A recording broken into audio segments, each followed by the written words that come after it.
This is 1480 KRAE Cheyenne. Also being heard on translator K266CC Cheyenne at 101.1 FM.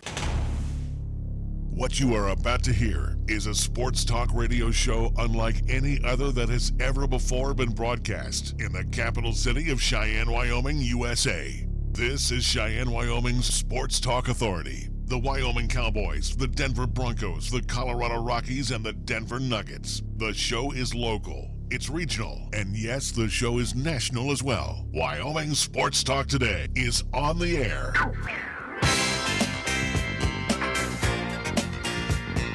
If they're talking sports on the radio in Cheyenne, this is the place it happens. This is Wyoming Sports Talk Today. And good afternoon. Welcome to Wyoming Sports Talk Today, which is being brought to you by Taco John's of Cheyenne. Again, they're still doing the remodeling thing on the South Greeley Highway, Taco John's, so look for the food truck. Usually parked right there in the Outlaw Saloon parking lot on the South Greeley Highway, Taco John's of Cheyenne. Key of Cheyenne over on Nation Way, and my good buddy AJ and the crew over there invite you to come on by. Take a test drive in one of the 19s that need to go right now. Matter of fact, AJ says, hey, you know what? We got some special deals that makes us wheeling deal on those 2019s. 20s are arriving right now. So check out everything that Kia has to offer at Key of Cheyenne on Nation Way. Platte Valley Bank times 2. Banking done the old-fashioned way, done the high-technology way, done everything in between, including home loans, auto loans, HELOCs. Yeah, they got it all for you there. See my good buddy Rick and the crew today. Platte Valley Bank over on Banda High, as well as the east side location at the corner of College and Pershing. Chick-fil-A at Windmill and Delt Range, right across from Powers Field and Menards, Ray and Cindy's place. And the Meffords invite you to come on by 6 days a week for 3 squares. Yes, Monday through Saturday. And new to the menu, it's their mac and cheese. Yes, mac and cheese, I'm sure everybody's had that opportunity to make it, but you know what?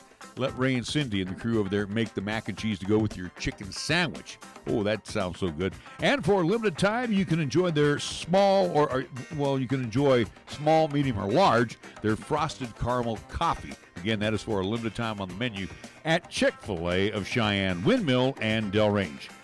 Medicap Pharmacy for all your pharmaceutical needs over on Bluegrass Circle next door to Texas Roadhouse. I was over there on Saturday, and again, too, the great staff over there always takes good care of you. You can go inside. You can use the convenient drive-thru. Again, open Monday through Saturday, and with your doctor's prescription, let them fill those said medications for you over at Medicap Pharmacy, Bluegrass Circle next door to Texas Roadhouse. Lennox Auto Body over on Dunn Avenue, the Auto Glass and Detail Center right there on Pershing Boulevard. Again, part of Lennox Auto Enterprises that has been serving our area for the last quarter century, founded by Dick Lennox, and the tradition carried on by his daughter Heather, as they do a marvelous job. And again, guys like Nick can attest to the great job that they do, especially in the field of repairs. First Year Bank over at 1508 Stillwater Avenue, open Monday through Friday, offering some great CD rates now. Also, two fine sponsors of the Alzheimer's Walk. Yeah, the End to Alzheimer's Walk. That will be coming up in Lions Park. That'll be on September, I do believe, the 28th. And we also want to thank Mondello's Pizzeria, as they are located at 1507 Stillwater Avenue, Suite D in the Greenway Commons, right across the street from First Year Bank.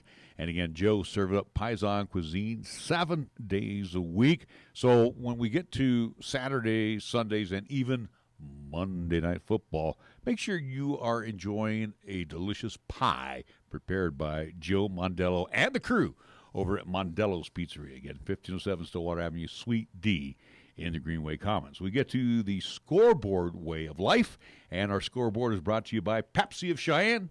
Here's Nick. I was going to say, if you're going to buy that pizza for tonight, order it early, because that late night game is not going to be all that great. Again, I'm talking about Broncos, Raiders. But either way, though, at least looking at least this past weekend on LCCC, at least athletic-wise, we'll start on the men's soccer side of things. This past weekend out in Council Bluffs, Iowa, first game on Saturday, taking on Iowa Western Community College, where LCCC lost that contest 9-1. Sunday's game against Iowa Lakes Community College, they lost that game as well, 4-0. So with that being said, LCCC men's soccer officially on the season. They're through 2-3 overall. LCCC women's soccer, again, their games in Florida canceled due to the weather events happening out there, or at least kind of just prepared for the what-if scenario. So, again, they were idle this weekend, but, again, they still sit at 3-0-1, and they are number 4 ranked in the nation. LCCC women's volleyball as well this weekend. They were up in Twin Falls, Idaho, competing in the Star Invitational. 4 games in total, Friday and Saturday. 2 games on Friday where they were both 3-0 losses for LCCC. The contest Saturday against Missouri State University, that was at least canceled. And for Saturday's late night contest against College of Southern Idaho, LCCC lost that contest 3-1. So with that being said, LCCC women's volleyball, they are 1-11 overall. To the National Football League, it's Monday Night Football. When we get off the air, we're going to have to head on home because it's the Saints hosting the Houston Texans. That will be at the Mercedes-Benz Superdome in New Orleans.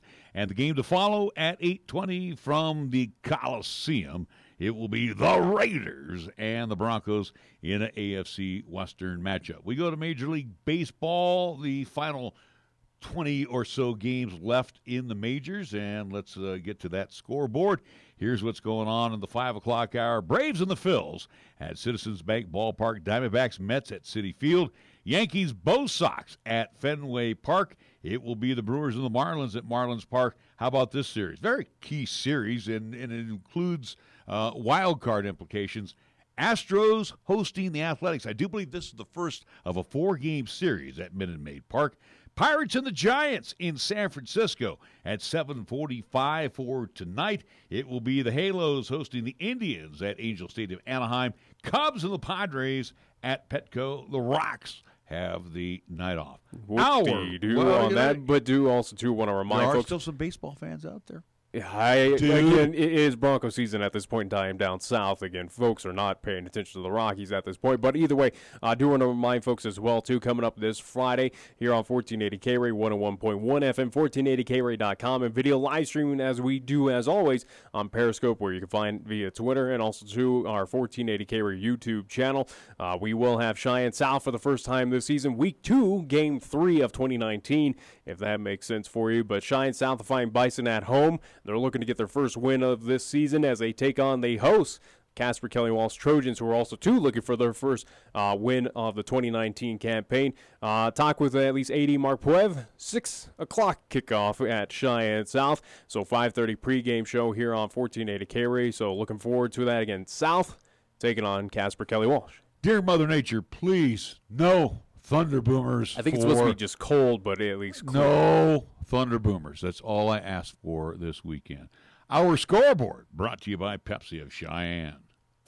At Mountain Dew, we say here's to the doers. The people who know you gotta do what you gotta do. Who do it big. Then do it bigger. Who don't just watch. So if there's something you want to do, Here's a little advice. Grab yourself an ice-cold Mountain Dew. then get to it. That's right. Get going. Get started. Stand up. Jump up. Grab hold of it. Throw down on it. Run with it. Now. Right now. Not tomorrow. Not next week. Next month. Next year. Work it out. Grind it out. Get stoked. Get passionate. And do it. Do it till it hurts. Do it till you can't. Do it till you've done it. And most of all, don't ask how other people do it. Don't ask how you should do it. Don't ask if it can be done. Don't ask if it's ever been done. Because there are those who don't. And those who do. At Mountain Dew, we say, Let's do. Let's do. Let's do. Let's do. Do the do. You're listening to Cheyenne's new Sports Talk Authority. This is Wyoming Sports Talk Today on AM 1480 KRAE.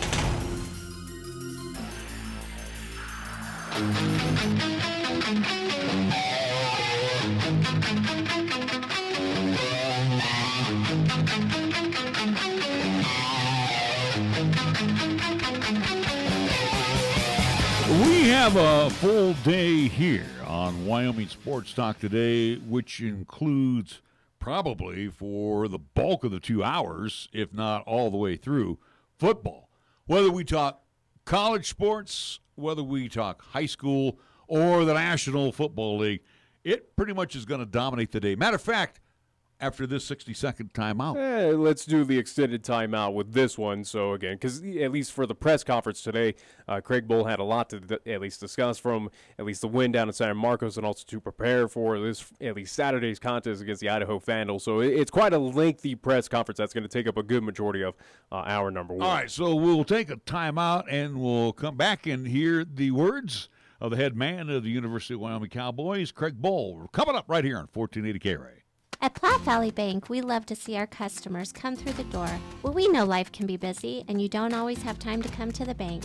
That's why we offer user-friendly online and mobile banking products with features such as bill pay, recurring transfers, mobile deposit, and now digital wallet. At Platte Valley Bank, you can manage your money how you want, when you want. Whether you prefer to bank in person, over the phone, or online, Platte Valley Bank makes it easy to take care of your finances. Platte Valley Bank, member FDIC. Wyoming football returns to War Memorial Stadium to host Idaho on Saturday, September 14th at 3 p.m. It's Fan Appreciation Day with tickets starting at only $20, and the first 5,000 fans will receive a limited edition replica of War Memorial Stadium. And don't forget the Cowboy Kickoff Concert returns on Friday, September 13th, featuring American authors and special guest, the Mowglis. Get your tickets today at GoWyo.com or call 307-766-7220. The message is simple. Drive sober or get pulled over. If you drink and drive, remember it's illegal and it can cost you your freedom or worse, your life. It's been determined that a blood alcohol content of 0.08% or more can impair you considerably when you are behind the wheel. Financially, it can devastate you if you get arrested. More importantly, it could result in losing a friend or a family member. That price is too high to pay. Call a designated driver after enjoying a night out and get home safe. Paid for by Federal Highway Safety Funds. Make your drive anything but average with the 2019 Kia Sorento. I'm AJ Miller, and with the 2019 Kia Sorento, you get similar features like the competition standard models, but spend less. That puts more money in your pocket. Dynamax all-wheel drive, smart power liftgate, and surround view monitor are some of the many features available on the Kia Sorento. Come into Kia of Cheyenne for exceptional value. Call 775-0123 or go to kiaofcheyenne.com and we'll make it easy. At Taco John's, we're blowing up your phone with great deals. Crunching. The only problem is how many there are. Crunching, crunching, crunching, crunching. Sorry, not sorry. Craver Savers from Taco John's. Crunching. The best way to get more beef for your buck. Taco John's. Bigger, bolder, better. So keep your eyes and ears open for the best Craver Savers from your local Taco John's. Here's the latest weather forecast on 1480 KRAE. Weather-wise for today's sunshine, expect a daytime high of 78 with a chance for afternoon showers. For tonight, mostly clear to very slight chance of showers and evening thunderstorms, all the way down to 52. Tuesday's forecast calling for sunshine and a daytime high of 78 degrees with a slight chance for showers and afternoon thunder. Mostly clear Tuesday night with our low down to 52 degrees. When it comes to sports talk in Cheyenne, it's a whole new ballgame. Let's play ball! You're listening to Wyoming Sports Talk today, and it's only here on AM 1480 KRAE. It gets to this time of year, and it's practice, practice, practice, and then game, practice, practice, practice, and game. It's a fun time to be a football coach. Just reflecting on Saturday night's game, it was a game that, for me as a head football coach, I had some real concerns with. Certainly, the first time a young football team goes on the road, you don't know how guys are going to respond. Coming off what would have been perceived as an emotional win against Missouri, how a football team's going to respond the next week. And I always felt that Texas State would play much better against us than they showed against Texas A&M, and that was certainly the case. We did some good things during the course of the game and thought we controlled the clock well offensively. We ran the football. We converted some third downs in the second half, and particularly, so that was good. Defensively, we scored again on defense, which is hard to do, and I think our turnover margin right now is excellent. We're taking care of the football. The one turnover that we had was at the end of the half, and you're going to have that when you're throwing it up in the end zone. So I think offensively we're really doing a good job taking care of the football, and we're really doing, I think, an excellent job going after the football. I thought we tackled fairly well in the game. Some of the areas of improvement, certainly I think we need to throw the ball more effectively than what we did Saturday night. Some of that's a combination of Sean, some of it's receivers. But those numbers have got to improve, and we're going to work hard on that during the course of this week. Defensively, point total was really good, 14 points. I think that's excellent. We need to do a better job getting off the field, and I thought there was too many yards given up during the course of the game, so we need to improve there. In the kicking game, Cooper continues to kick the ball very well. I thought we did a nice job covering some punts, and with their punter, I thought we did a pretty good job of fielding the football and not having all the long rolls. So from that standpoint, it was really a good win for us. Certainly wasn't pretty. I thought it was disappointing that we got behind at the beginning, but I thought our players really did a nice job adapting. And I thought our coaches really did a great job adjusting during the course of the game. Some of the runs that we began to wear them down with were some of the adjustments. And then also I think the biggest thing was some of the pass rush lanes in the second half. I thought we did a much better job pressuring the quarterback with a four-man rush. So that was good. In reference to this week's game, Idaho, we're excited about playing at home. It's also going to be a game where we're going to be honoring the Black 14, so we're excited about that as well. And hopefully we have a really good crowd. It's a 3 o'clock game, and there's nothing better in the fall than an afternoon game in Laramie. The weather looks like it's going to be outstanding, so hopefully we have a good crowd. I think we will. A lot of energy.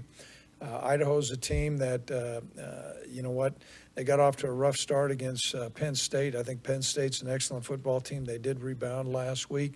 Quarterback, they're playing two quarterbacks, and what's unique about them, while their offense changes some, not drastically, but they're different style of players. Petrino is really an outstanding playmaker.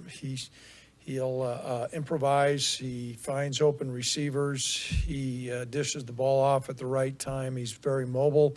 Their other quarterback, Richardson, is a different type of fellow, and actually his size is different. We've got him listed as 6'4", 285 pounds. And so pretty large guy, does have a good arm, is somewhat mobile, but not near as mobile as Petrino. But, a style of offense where they'll spread you out and cause some problems. Defensively, I think they're playing good defense. Coach Bresky's heading that up, and Coach Bresky had been here at one time, and so we'll have a stiff challenge there. So another great opportunity for us to get a win. Our players' mindset is whatever we can do to get to 1-0, taking these games one at a time. So at this time, I'll open up any questions anybody might have. Yes, Robert. You mentioned, passing game and Sean improving and the receivers. Is Sean just, is it footwork, is it mechanics? Mm-hmm. And what about the receivers? Is it route running or just getting over? Oh, you know what? I think there's at times, I think a little bit is more on Sean than it is receivers, but there's two sides of it. Some of the throws that Sean had were a little bit errant. We made a couple deep attempts. We came up with an interference on one call and came up real close on another fade. And then Gunner had a big catch on one fade as well. And so some of the throws were not high percentage passes, but there were some other throws that Sean's just got to get his feet settled, take his correct read, and get that percentage up to where we're in the 60-some percents. And right now we're off. I think we're down around 40-some percent. And anytime you're throwing at that rate, it's going to be hard to win a lot of games unless you're running the ball really effectively, which we are. Yes. Coach, kind of a follow-up. Do you get a better sense of Sean's better on the move, or would you like to see him kind of plant his feet and go on some of those, especially when it looks like on some of those ball plays? Well, an RPO route is not going to be something on his move. It's going to be important for him to set his feet, and we think he can throw that well. I also think he's good to throwing the ball, but, the passing trees that we have in our offense are pretty complex. And so I think we've got to recognize that while he has played last year, he's not completely exposed to a lot of these concepts. We're going to keep on force-feeding him. But like I said, he's got to become more consistent as far as with his completion and where his accuracy needs to improve. Yes, Davis. You mentioned you're taking some shots. I know you guys are taking some shots with Rocket, who's been some other balls that have been dropped. You talked in the preseason about wanting to see this receiving crew make some more of those contested catches. Would you like to? Does this receiving crew need to do that? I think they need to do a little bit better job, and not to call out any group. I think they have made some contested plays, but that's really what we're looking for. More consistency. I do not think that the all the low rate is all on the receivers dropping balls. So I think we're taking some shots, but those contested plays, the play that Gunner made, we need more of those. So if you can do it once, he can do it. Yes, Robert. What were your thoughts of Braden Smith coming in after? Mm-hmm. I mean, obviously those guys were both going to play in half. Right.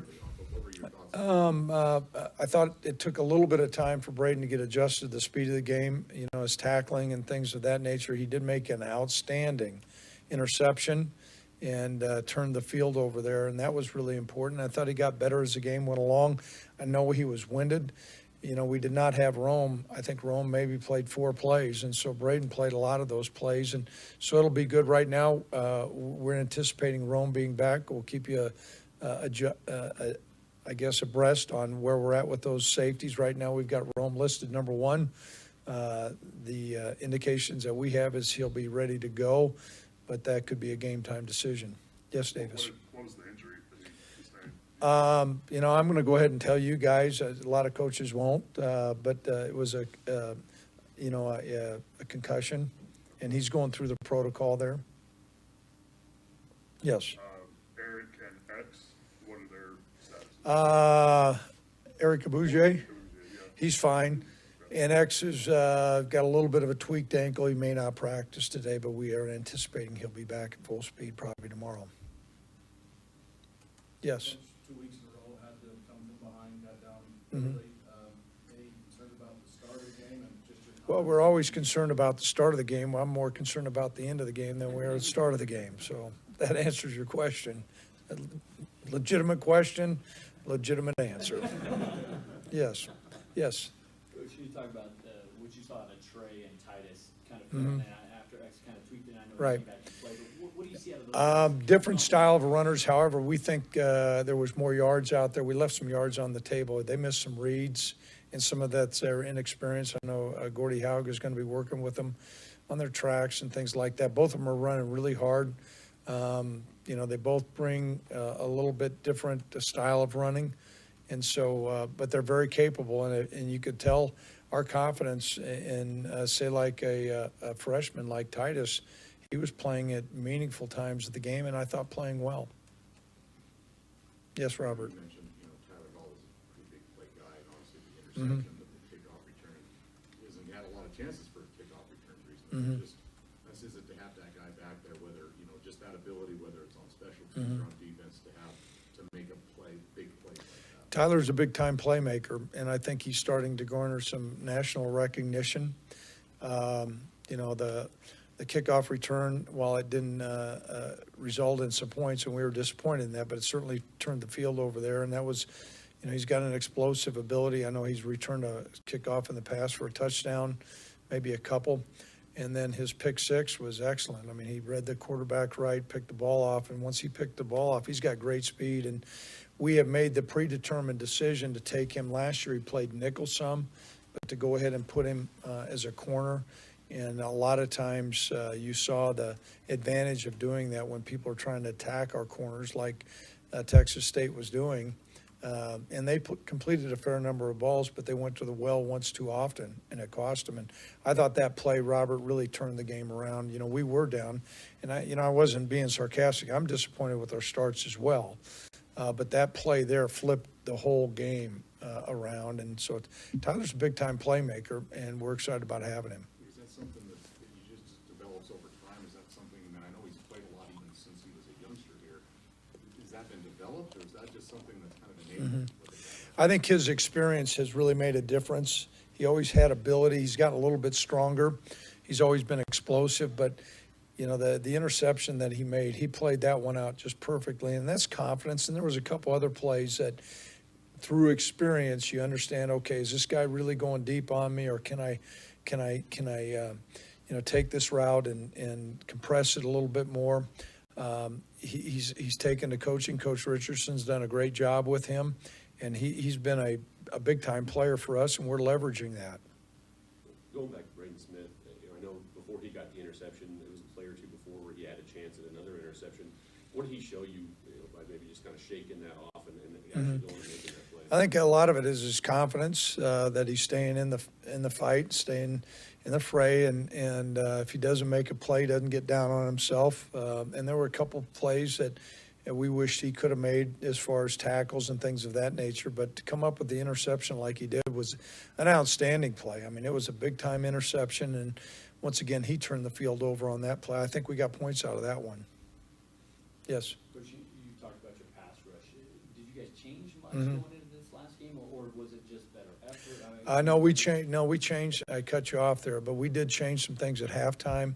You know, everybody's going to have the game's going to begin to start to unfold. We went in with a certain game plan, and then you adjust. Now, hopefully, we're not radically adjusting. We didn't, but you know, with some of their protections, we dialed up some of the rushes that we felt like were going to be advantageous against how they were protecting in certain situations. And so I thought our guys, you know, got a little bit of an ebb and flow. Okay, how's this offensive tackle setting? How's the center setting? Where are the lanes going to be, and what are they trying to do? And that pass rush, I think we sacked them 5 times, and there were a lot of hurries. And I thought that had a big impact in the ball game. Also thought that A.J. Cooper had done a great job. They were tempoing us, running at a quick pace, but we were able to get guys on and off the field in timely manners and have fresh guys in. And that's more easily said than done. I thought Coop has done a great job having a pulse on when we can get new fresh guys in there, and fresh pass rushers do make a difference. Yes? What are your thoughts on these young defensive tackles? We didn't know a lot about them coming into the year, and after 2 games, it seems like they've really held their own and started to really come on, especially in the second half. Yeah, they have. And, you know, losing Ravante was our top defensive lineman coming in, all of the defensive linemen. And so we're well pleased. I think we're still a little bit thin, but the guys have shown up. Mario's done, I think, an excellent job stepping in as a starter, and Javari's done a good job pressing the pocket, and we're playing Cole, and, you know, it's just kind of a whole host of guys. And it's been a little bit by committee. But we're getting good play and good push by those guys. Yes.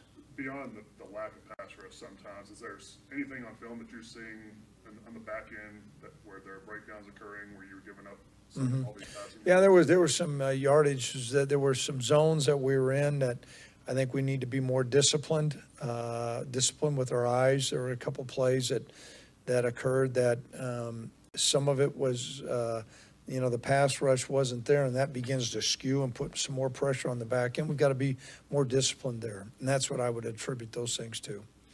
And I also thought their quarterback did a nice job, though. You know, he had spent a lot of time with Coach Stitt before when he was at Montana, so they had an ebb and flow.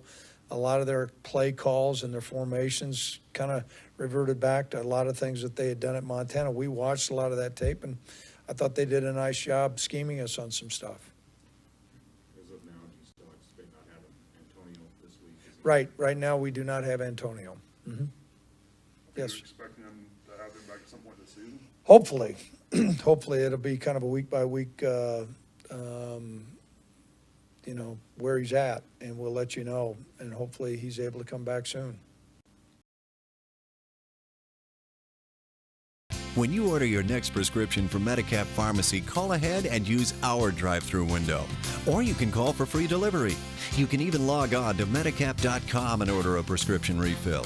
Your Medicap pharmacist will call you to make arrangements for pickup or delivery. Medicap Pharmacy will always make time for you. Medicap Pharmacy, 1947 Bluegrass Circle, next to Texas Roadhouse in Cheyenne. Or call 635-3712. First Tier Bank is proud to team up again with the Wyoming chapter of the Alzheimer's Association. You're invited to join and participate in the Alzheimer's Association Walk to End Alzheimer event on Saturday, September 28th. Registration begins at 10:30 in the morning at Lions Park at the South Picnic Shelter. For more information, contact Janet Lewis at 307-287-6569 or go online to alz.org/walk to learn more. We'll see you Saturday, September 28th at Lions Park for the Walk to End Alzheimer's, brought to you by the Wyoming chapter of the Alzheimer's Association and First Tier Bank, member FDIC, and an equal housing lender. When you say Mondello Pizzeria, think authentic Italian. When you say Mondello Pizzeria, think made fresh from scratch. When you say Mondello Pizzeria, think great pizza, delicious Philly cheesesteak, superb hot and cold Italian sandwiches, meatballs, sausage, and special subs, calzones, crisp salads, and great service. When you say Mondello's Pizzeria, think unmatched Italian taste. Mondello's Pizzeria, 1507 Stillwater Avenue, your only true Italian stop for lunch or dinner. For almost 60 years, 1480 KRAE has been Cheyenne's home for good times and great oldies. Add to that live play-by-play sports featuring high school football and basketball, along with LCCC men's and women's basketball. Now combo that with KYOY FM and you have Cheyenne and the area's only locally owned AM and FM radio stations. But we don't stop there. We also have 2 FM translators which serve the area with programming from both KRAE and KYOY. And that equals a lot of bang for your advertising dollar. Radio yesterday and now today, along with our websites, web streams, and digital ventures makes us your one-stop shop. For more information, please call Don Morris at 307-637-0301. We are the key to your cleaning success. The Key People that provides affordable office and professional cleaning services for over 40 years with exceptional customer care. All of our contractors have background checks and are licensed and bonded. We guarantee you a safe and secure service that is tailored to your individual and business needs. The Key People do not impose year-long contracts, and all quotes are free, confidential, and personalized. Call Key People at 1-800-468-8283. That's 1-800-468-8283. Have you talked to your kids about vaping? Most e-cigarettes and vaping devices still contain nicotine, which can harm adolescent brain development. The flavors and chemicals in e-cigarettes and vaping devices may also contain formaldehyde and weed killer, and can also cause headaches, nausea, lung and heart disease, plus damage to your liver, kidneys, nervous system, and can lead to cancer. Don't be fooled. This message is brought to you by the Wyoming Institute of Population Health. Tired of lazy and predictable sports talk radio? We know you are. This is Cheyenne's new sports radio home. It's Wyoming Sports Talk Today, and it's right here on AM 1480 KRAE.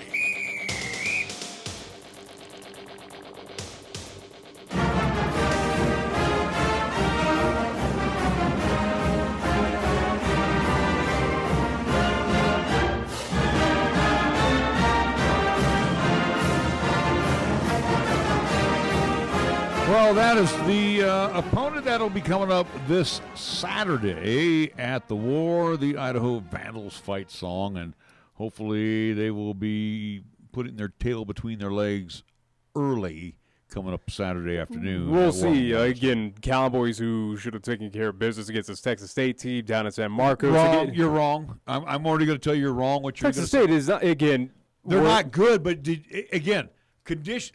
The Cowboys conditions. Don't even get into conditions. The Cowboys are not prepped for these type of conditions, and they came out so lethargic in the first half. Let's all talk about again. At least good majority of players have played possibly in these conditions again. It's heat. It's very hot. I get it. Hey, we've had the hot summers as well too. Again, you're just minusing the humidity, but again, talking about that game, even Craig Bohl after talked about, hey, kudos to our health staff, doctors, at least traveling with the team, kept them all hydrated. So conditions, I don't believe is a valid excuse. Well, again, I'm just saying. The Cowboys. I'll say conditions are an excuse when we got snow on the ground. I'm just saying for that first half, and I'd say a quarter and a half, they were pretty lethargic. Cowboys back-to-back games so far here in the season have been in the first quarter. Yeah, have looked pathetic, and again the offense is still struggling to get going. Look at least combined total yardage compared to Texas State. Again, 103 yards passing for one Sean Chambers. Hey, that's somewhat of an improvement. Again, at least total rushing, where this team is pretty much on the ground. They do not rely on Sean Chambers. Again, 18 attempts compared to his foe, Jensen for Texas State, were, again, attempts of 54 And most passes. of that there was towards the end because you had to throw on every down. You're down by 9 points.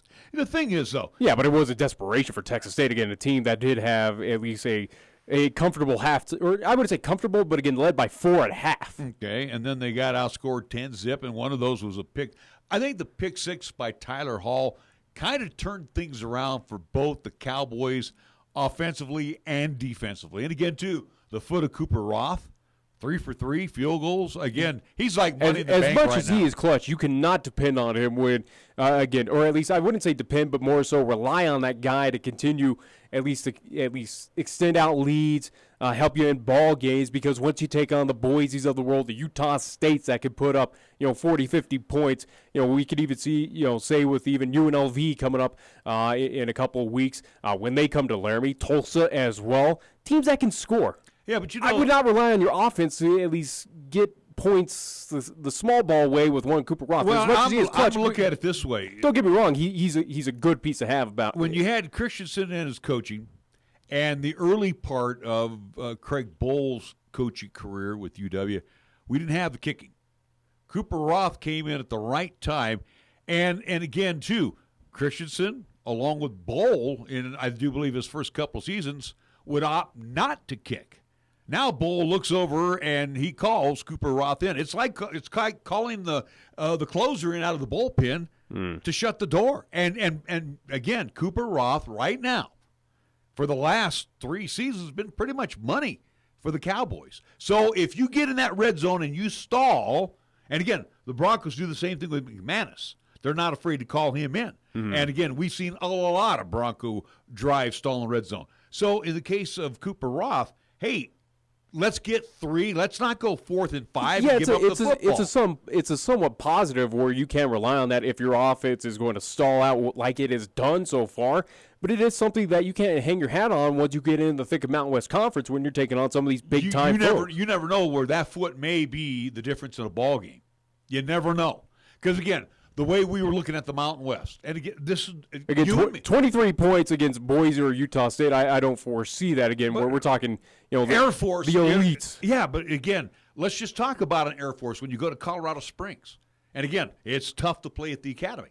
That might be the difference in the ball game right there. His foot. But that Air Force team is proving that what their offense is. Their offense can score points. And we'll see if they do it against the Buffaloes this weekend when they go to Boulder. Well, again, you at least shortchanging Colorado. I told you Colorado's a lot better team, so Air Force has got the at least or kind of. Nebraska's not that good, so let's just go I'd say there. Colorado's probably more impressive than what at least. Anyway, let's not get off the beaten path. So again. But again, offense for the Cowboys still an issue, a major issue. The major issue with the Cowboys, and we said it after week 1, and we actually said it prior to the season. Sean Chambers' arm strength. At times he's got the Kaepernick arm, like you used the phrase last week, and again, other times he can throw it online. And other times he throws like a Rockies pitcher, 58 feet. Yeah, instead of 60.6. Yeah, it is something where you see that. Again, Cowboy, at least coaches, don't have that confidence. He doesn't have the touch. Let's be real honest. And again, he's still early in his at least collegiate career. Granted, as a quarterback heading into Division I, you would assume that, hey, you got some sort of arm strength or you did something in the high school ranks to at least become a starting QB at a Division I school. I think, and this is just me, and again, the litmus test is so small. When Chambers is not running around, if he's not rolling, whether it's left or right, if he is just stationary in the pocket, out of the gun, and throwing when he has a chance to survey the field, I think that's when his arm's better. I think he's not a good thrower on the run. Yeah. My opinion only.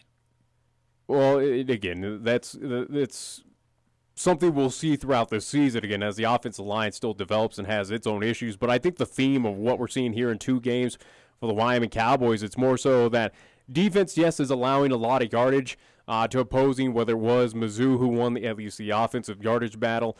Same here with Texas State, where, again, 394 yards for Jensen. 50 rushing, however, so kudos to at least Cowboy defense for slowing down that run game for Texas State. But, again, it is a Bobcats that enjoy throwing it out. But, again, 2 INTs, 1 fumble at least recovered by the Cowboys. Again, this is where we talked about last year of, hey, that staunch defense could keep this team in games. Well, we had the big question mark of, well, you lost a lot of that talent last year. What is this defense going to be like this season? And so far what we're seeing, it's at least a consistent theme of that they're showing that, hey, they're good. The defense might be a step ahead. I think that's probably the easiest way to say it right now. I'll say the defense has surprised me of what they're doing so far, and it's the reason why the Cowboys, in my opinion, or why they're winning back-to-back games. They are again, the credit of, you look at 2 INTs, this game against Texas State. The fumble recovery. Again, you have the 3 turnovers against Mizzou so far. Again, that Cowboy defense is showcasing that they could be, again, one of the tops, maybe across the nation, but also, too, again, at least here in the Mountain West Conference, that they can kind of compete and slow down these high potential offenses. Let me also say this, too, where you're mentioning Jensen's 394 yards through the air. Again, that is so deceiving because basically from about midway through the third quarter on, that's what they had to do. They had to throw the football. They were getting down behind the Cowboys. Matter of fact, I think once they fell 20-14, that's when they started putting the ball up in the air. But is that desperation mode again by Texas State? I think not necessarily, because they could not forge a running game. So they had to go. Again, this is a Texas State team that relies on that, at least QB passing. They rely on going through the air, then on the ground. That's been the Bobcats' MO for quite some time down there in the Sun Belt. But I'm just saying, though, they were forced a lot earlier to go more air than on the ground. But the thing is, too, you look at the Bobcats in general, they shouldn't have beat the Cowboys. I mean, if the Cowboys would have lost to the Bobcats, we would have been – the Missouri win was for naught. Oh, yeah. The Mizzou win would have proven that Missouri, who, again, got the win this past weekend against West Virginia, it would have proven that Missouri just had a bad day. And the thing for the Cowboys – and I still think that's a true statement of what happened, at least in Laramie on Saturday, that Mizzou just had a bad day. I think – and again, I was not sold on one Kelly Bryant. The second thing, too, for the Cowboys, a win on the road. It doesn't matter if it's by 1 or 50. That was a huge win at San Marcos. Now, for the Cowboys, I give them one more pass. And also, too, folks, they're 2-0. So at this time, I think I had them at 1-1. But they're 2-0. They're 4 games away from being bowl eligible. Yeah, preseason, I had this team heading into the Idaho contest 0-2. I thought they would triple against Texas State. They could have been, either way. They could. Again, we're talking a Texas State team that led at half. Led at half in this game. In San Marcos, where this team, for whatever reason, the Cowboys – they're slow to get going in that first half. Albeit it was 14-10 at halftime. Now, the next thing. Yeah, but that's something for teams like that. You have momentum. You're taking on a team that you're basically punching up towards, at least a Mountain West foe, Wyoming Cowboys that are a little bit more prestigious than what Texas State football is at this point in time. Again, that could be a dangerous situation for the Cowboys in that halftime if it went sour, because you're now giving this team momentum of, hey, we can do this. We can beat this team. Now we look ahead towards Idaho, the Vandals this week. Let's be real honest. This team should have their face punched in by the Cowboys. I mean, again, Idaho, to the tune of about a 45-0 score. We'll see. We'll see about that. Again, the offense still, can it put up 45 points? I have no idea at this point in time. Again, is it a possibility or should happen? Yeah, without a doubt. Again, Idaho, who struggled, still got the win at the Kibbe Dome, at least this past Saturday against Central Washington, a D2 school, but win's a win for the Idaho Vandals that are 1-1 in the Big Sky Conference. But yes, at home, the Cowboys should easily take care of business. Don't say they should easily. We would think they should punch them in the face. No, I'm just saying, again, they should easily. This is a team that's even below Texas State. But we last year felt with that great defense that we had, and Tyler Vanderwall with the great arm strength that he had. Here comes Wofford in, the Terriers. We should knock the living snot out of these guys, and we hung on. We hung on for the victory. Well, again, Wofford is one of the top-tier programs in FCS football. Idaho is not. Idaho, that has struggled, it has not been a relevant football program since their time, at least in the Sun Belt, when they, at least the bowl win that they got against CSU back in the famous Idaho Potato Bowl, which was an offensive shootout, and I think that was about 6 or 5 years ago. But for the Idaho Vandals, again, it's a program under Coach Petrino that has struggled for a long time, has difficulty getting out of that cellar, including out of the Big Sky. Again, this is a program that was at one point in time part of the WAC, then found themselves, when the WAC at least collapsed, an independent football team. Then at least finding, or at least trying to beg a conference in D1 to get them on, which would have been the Sun Belt. And now we're seeing, again, this is a team that has struggled mightily on football. Even since I was there as a student, again, going back in 2010, it's not a football powerhouse. They are not known for winning. No, and again, too. And this is something that the Cowboys, where I say or at least I would say in confidence, and I expect I really don't know what to expect with its Cowboys because the offense has just struggled. And can they put up 45 points? I don't know. But Idaho's defense. Wyoming should take care of business easily in this game. You would hope. You would actually hope that the Cowboys can take this thing from start to finish. But they got to come out. But this could be a dangerous game for the Cowboys in a sense of a little overconfidence of overlooking Idaho. Again, not saying that they're going to, but this is another team coming in for at least the Idaho Vandals saying, hey, we got nothing to lose. We might go a little trick play here. We might do this little wacky thing here to try and upend and upset this team here in Laramie. I don't really. We haven't seen the Cowboys initiate the playbook yet. We've seen a couple of big runs. Valladay, we saw Chambers.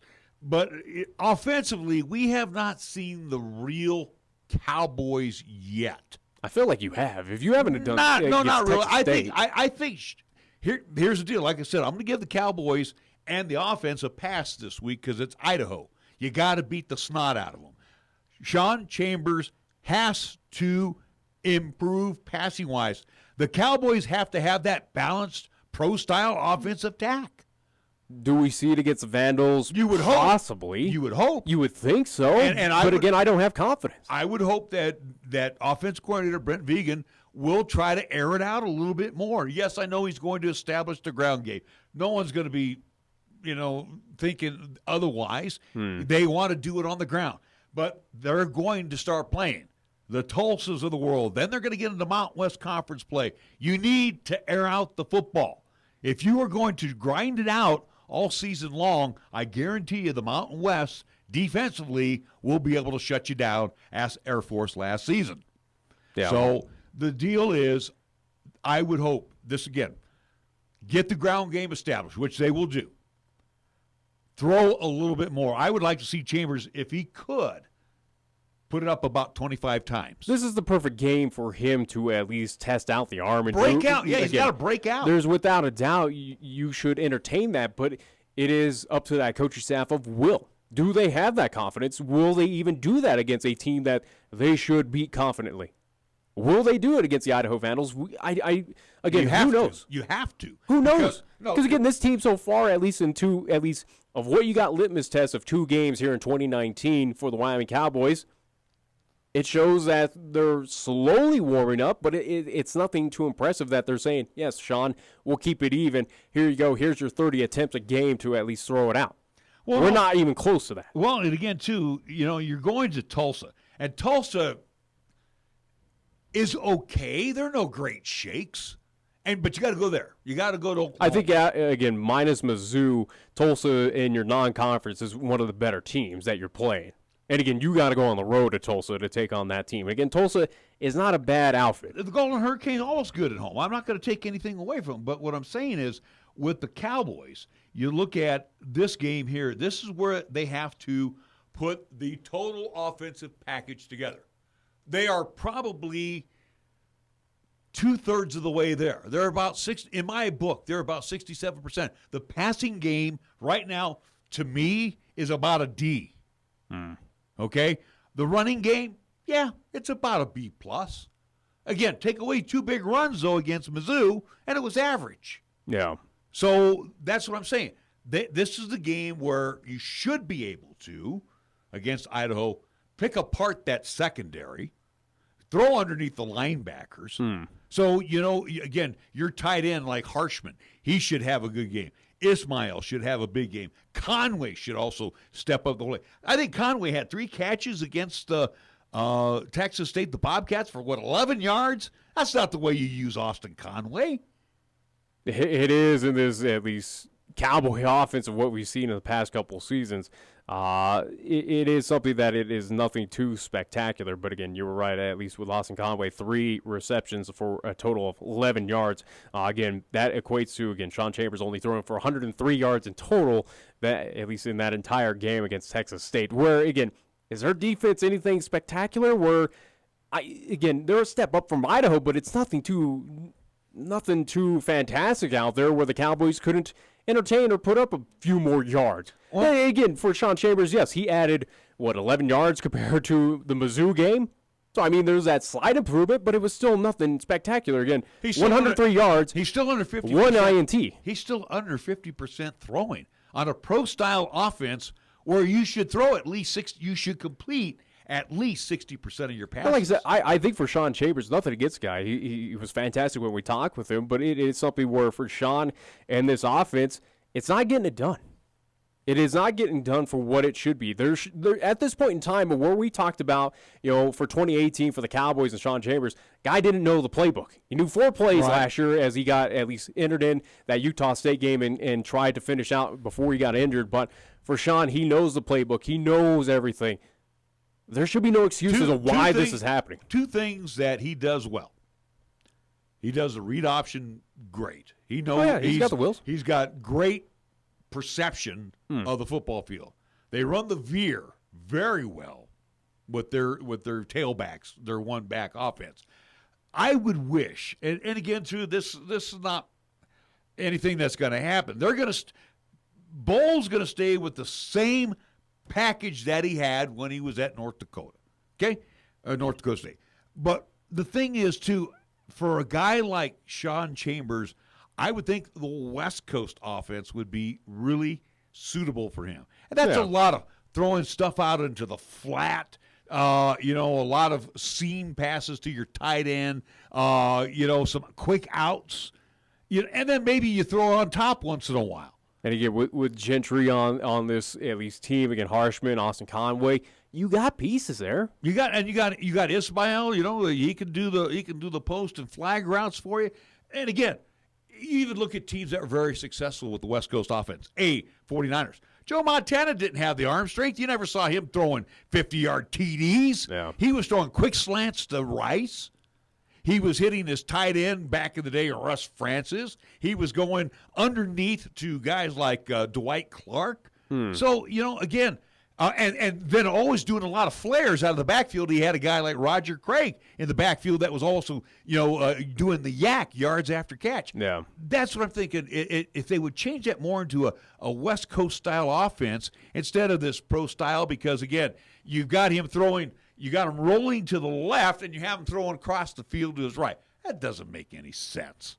You're running an 8-yard out and you're throwing it 60 yards for an 8-yard out. Yeah, it does not make a lick of sense at this point. point. And again, when he is stationary, when he's got a chance to survey the field. When he does, it's few and far between right now. Let's just say when he's out of the gun, he's got that opportunity to quickly look at his 1, 2, 3, 4 options. I'm just saying he doesn't have the Kelly Bryant opportunities that we saw with Mizzou. I understand that, but he's stronger here when he has an opportunity to fire straight ahead. When he's on the run, that's when he short arms everything. Yeah. And that's where it's causing a little issues. But, again, it's another win for the Cowboys. Hey, they're 2-0 in this season. Great. At least for Texas State, this is a team that you should have beat, and you did. It wasn't pretty. It wasn't perfect. Cowboys have a lot of issues right now, but I think a road win. The positives right now, it's more so that the offense, it's clearly a work in progress. It's going to be here in 2019, but the defense, though, give credit to the Cowboy defense, proving to be a little bit better than we expected. It is something that defense can kind of hang their hat on, that they're the reason why Cowboys are winning these games, especially on that turnover battle. They're taking care of business right now. Well, again, they're taking on an Idaho team. I'm not going to say weak, but this is a team that is very, very beatable by double figures. Okay. Then you look ahead. It's a team that lost to Penn State 79-7. And then you look at, and again, most coaches won't do that, but we look ahead because we're the talking heads. You look 2 weeks in advance. I mean, Tulsa won only 34-16 at San Jose.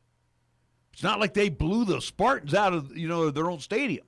So, like I said, Tulsa is good. They're not great.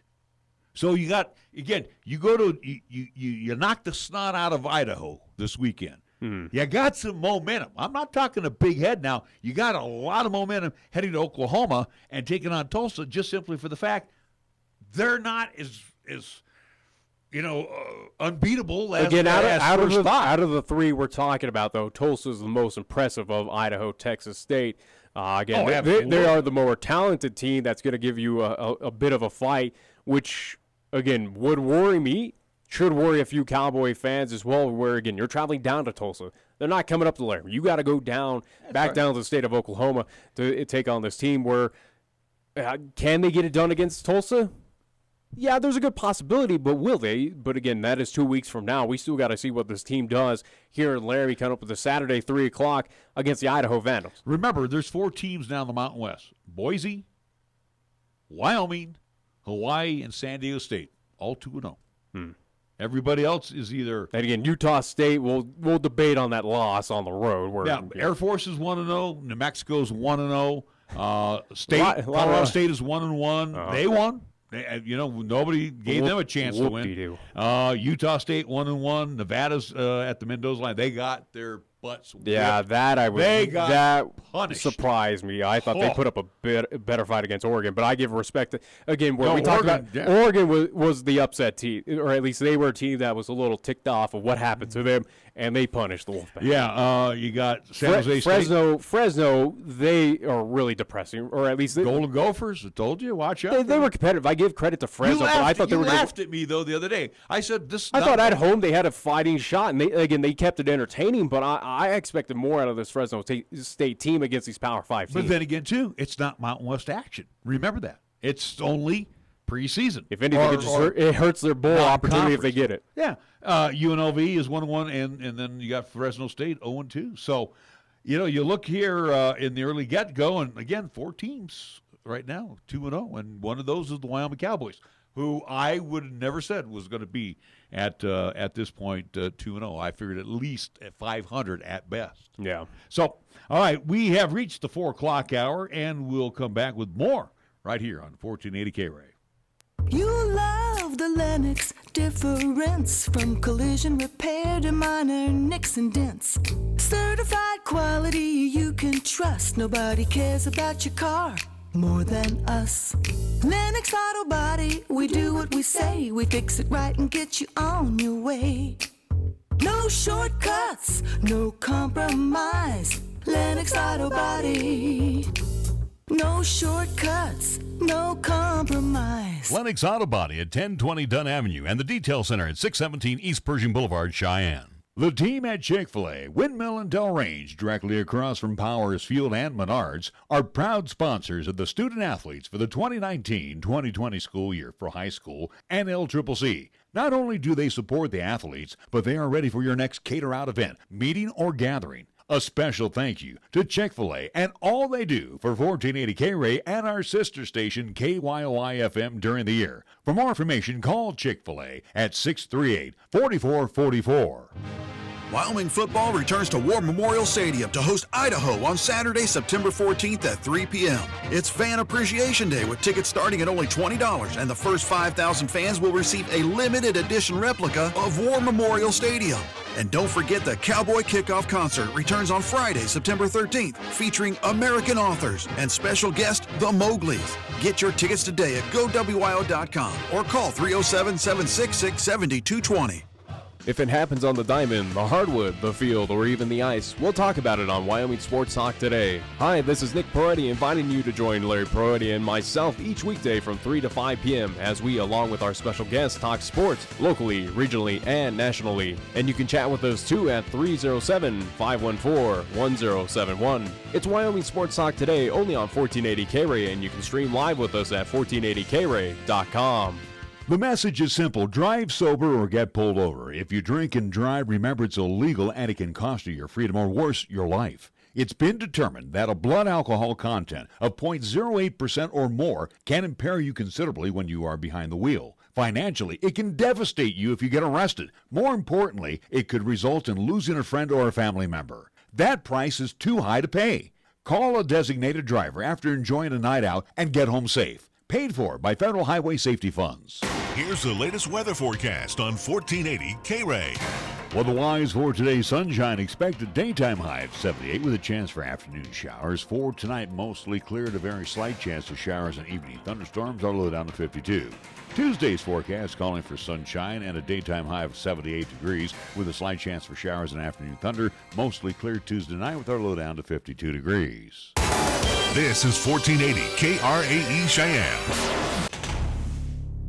What you are about to hear is a sports talk radio show unlike any other that has ever before been broadcast in the capital city of Cheyenne, Wyoming, USA. This is Cheyenne, Wyoming's Sports Talk Authority. The Wyoming Cowboys, the Denver Broncos, the Colorado Rockies, and the Denver Nuggets. The show is local, it's regional, and yes, the show is national as well. Wyoming Sports Talk Today is on the air.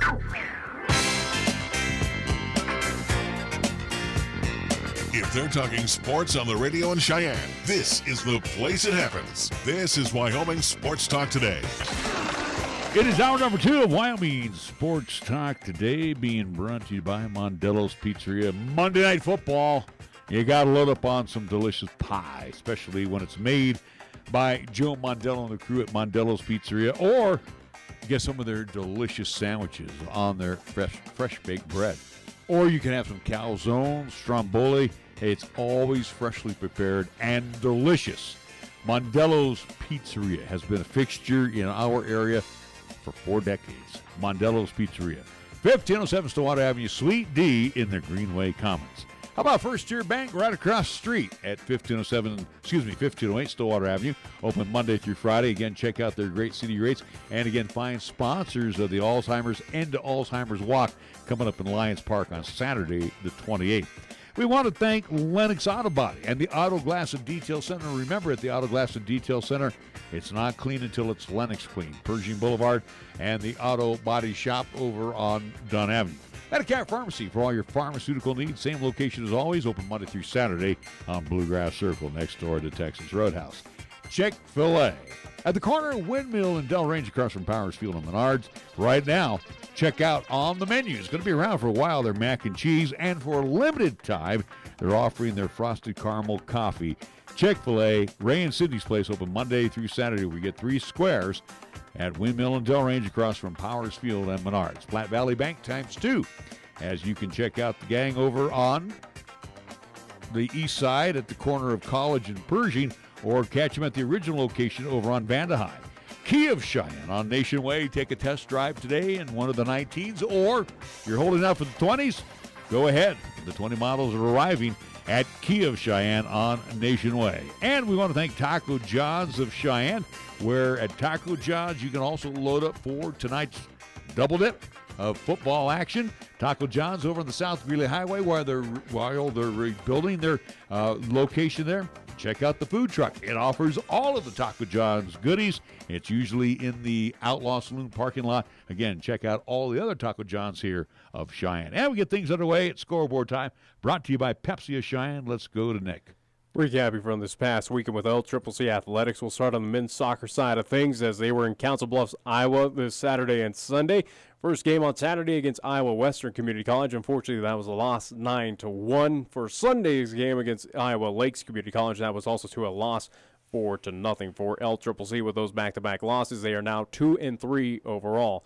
LCCC women's soccer, they were inactive this past weekend, again, due to the cancellation games out in the state of Florida, due to the at least potential weather threat. So, again, with the idle weekend, LCCC women's soccer is 3-0-1. They are the number 4 ranked team in the nation.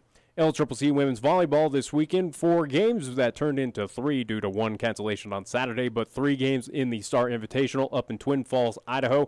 Friday's 2 games against Salt Lake Community College, where that was a 3-0 loss for LCCC. Same with against the Utah State Eastern squad, again 3-0 set loss. And Saturday's lone game against the College of Southern Idaho, that was a 3-1 loss for LCCC volleyball. So with that being said, they are 1-11 overall. And do want to remind folks, coming up this Friday here on 1480 KRAE, 101.1 FM, 1480KRAE.com. Also to video live streaming as always on Periscope, which you can find via Twitter, and the 1480 KRAE YouTube channel, where we ask you to please subscribe. It is completely free for you.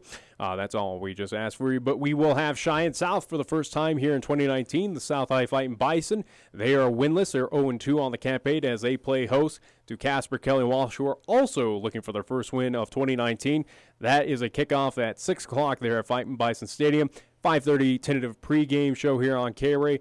Again, looking forward to it, seeing our first action with the South High Fighting Bison coming up this Friday. Former Big Piney head football coach Aaron McKelkey is the new head coach Again, for as- the Trojans, and finding as- the sledding a little tough thus far. Yeah, again, with John Vance at least stepping down from Casper Kelly Walsh again, found the new head coach at least March of 2019. Well, he was asked to step down. Yeah, as that's they true. say. To the National Football League, we got Monday Night Football times 2 as they do on opening night or opening week. It will be the Houston Texans at the Mercedes-Benz Superdome to take on the New Orleans Saints. And the late night contest, Denver invades Oakland. They now call this place the Ring Central Coliseum in Oakland. Again, it's only for one season. I know, The Raiders are there. This is their final year, and the A's are in works to build a new, I at know, least but downtown the facility. Ring Central Coliseum Again, should be the Ringworm Coliseum. Yeah. All right, and let's go to Major League Baseball. Gosh, the Oakland Coliseum. Just leave it as the Oakland Coliseum. Well, again, that way you it doesn't now- sound as bad. You now have the Oracle Arena that's now vacant, and now soon the Coliseum is going to be vacant. It's just I know. an empty wonderland out there. Major League Baseball games getting underway in the 5 o'clock hour. Still implications, whether it's divisional leads or wild card races. Braves and the Phils are going to hook up at Citizens Bank Ballpark. Diamondbacks and the Mets at Citi Field. There are a couple of teams that are still fighting for a wild card. Yankees and the Bo Sox at Fenway. Brewers, Marlins at Marlins Park. Athletics and the Astros, a very key 4-game series. Not so much for the A's to get first place, but to continue to hold that lock on that number 2 hold right now. Well, they have a shot at number 1 wild card too. Well, yeah, but right now they're sitting pretty good at number 2 in the wild card race in the American League. That'll be at Minute Maid, a 4-game series with the Astros. Pirates and the Giants at 7:45 at Oracle. Indians Angels at Angel Stadium, Anaheim and SoCal. And the late night contest at Petco with the Padres hosting the Cubs. Rockies having the night off. Our scoreboard brought to you by Pepsi of Cheyenne. I'm Nate. And I'm Kate. And we're not just literal taste buds. We're best buds. And there's nothing that we love more than a Cool, crisp, deliciously refreshing Pepsi. Sure, we live inside your mouth. But that doesn't mean we don't enjoy the finer things. Hey, Nate. Pepsi incoming! Here it comes! Tastes so good. Tell me about it. So, Amazing. that's what I was thinking. It's like we share the same mouth, Kate. Forever and ever, Nate. Make your taste buds happy and pick up a delicious, refreshing Pepsi. Got something to say? Then get it off your chest right now. Phone lines are open at 307-514-1071. Make your opinion count and call the show. Wyoming Sports Talk today.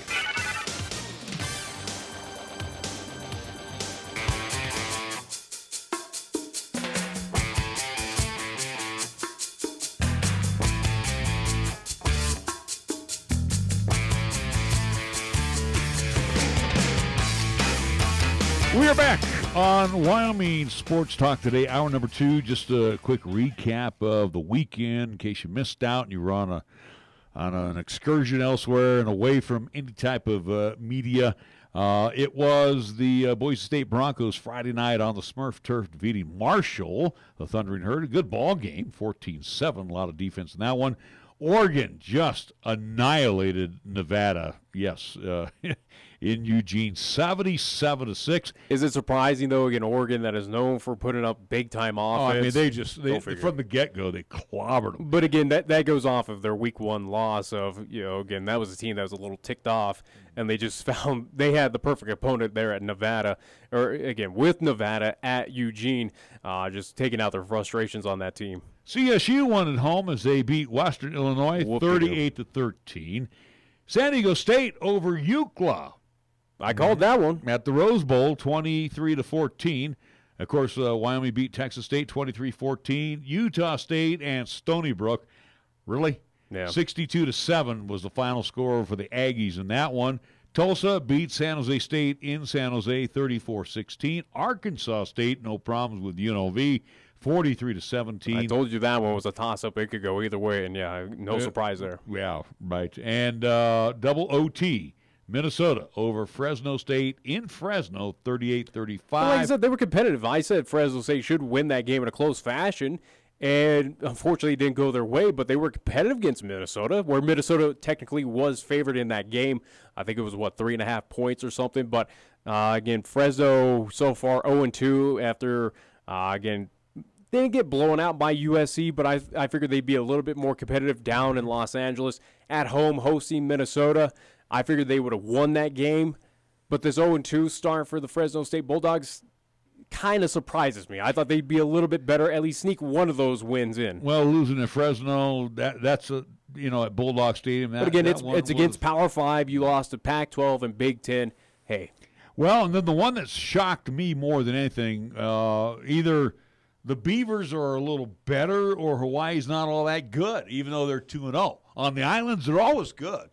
And they escaped, and I do use the word they escaped, with a 31-28 victory over the Beavers again on Saturday. The same as what Wyoming did, or I wouldn't say they escaped, but hey, a win's a win. In Hawaii, back-to-back weeks, 2 wins against Pac-12 teams, not too shabby. All right. We have for you this weekend Wyoming and Idaho at War Memorial Stadium. Well, we don't have it. Well, I'll be there. You got other. I won't. I have another obligation, so it's playoffs. But the Cowboys will return home 2-0, take on a less formidable team. That's the only way I could say it. Of course, obviously, again, it's not a football. I know Idaho is not known for football. I'm giving them bulletin board material, but really, the Cowboys should, like I said, just wipe the field up with. And I think these the previous matchups that I've seen it both at Kibbe and down here. The one that was, at least when I was a student up there, was competitive up in the Kibbe Dome, but at least the last one that I saw a couple of years ago over at Laramie, it was a complete whipping on the Idaho Vandals, and I expect the same result coming up this Saturday. And like I said, it is also Fan Appreciation Day. First 5,000 fans, at least getting through the gates, do get a limited edition replica of War Memorial Stadium. So kind of cool little, at least handout that the Cowboys are doing. Right. So again, check that out coming up this Saturday. Matter of fact, 3:00. Okay, 3:00. Check it out this Saturday afternoon at War Memorial Stadium to enhance your participation.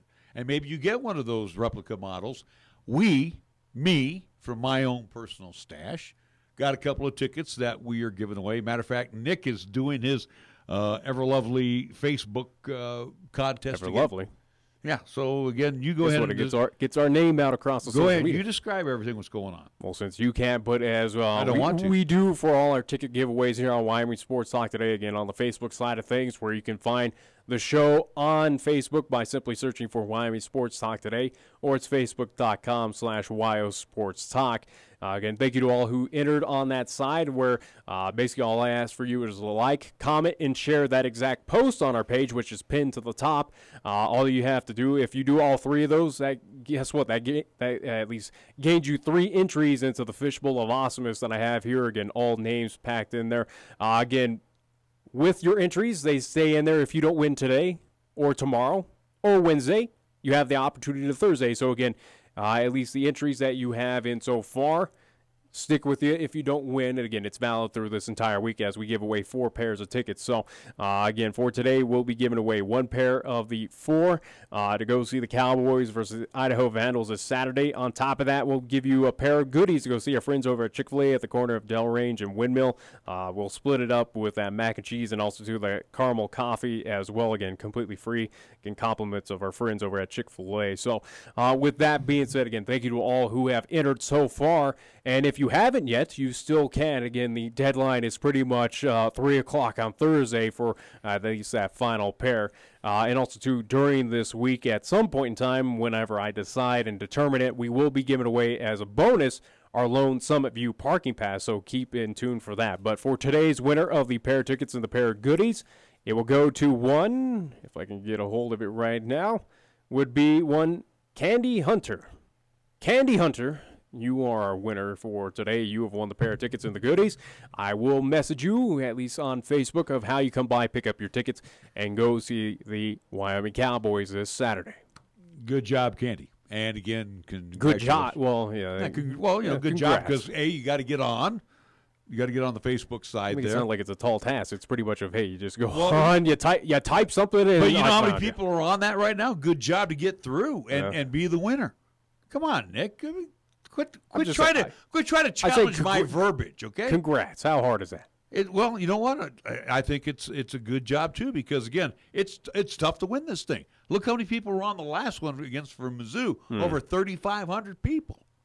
We had what, 3 pairs to give away, and you had a 1 in 3,500 shot at winning. Well, I don't know about that. Again, you have to go off of other odds. Again, 3 entries as well too, so that at least your mathematics are a little off on that. But either way, the point is you got through. How about this? Either way, before your little ramblings, how about Candy Hunter? Congratulations! You're going to see the Cowboys versus the Idaho Vandals this Saturday again, 3:00 there live in Laramie at War Memorial Stadium.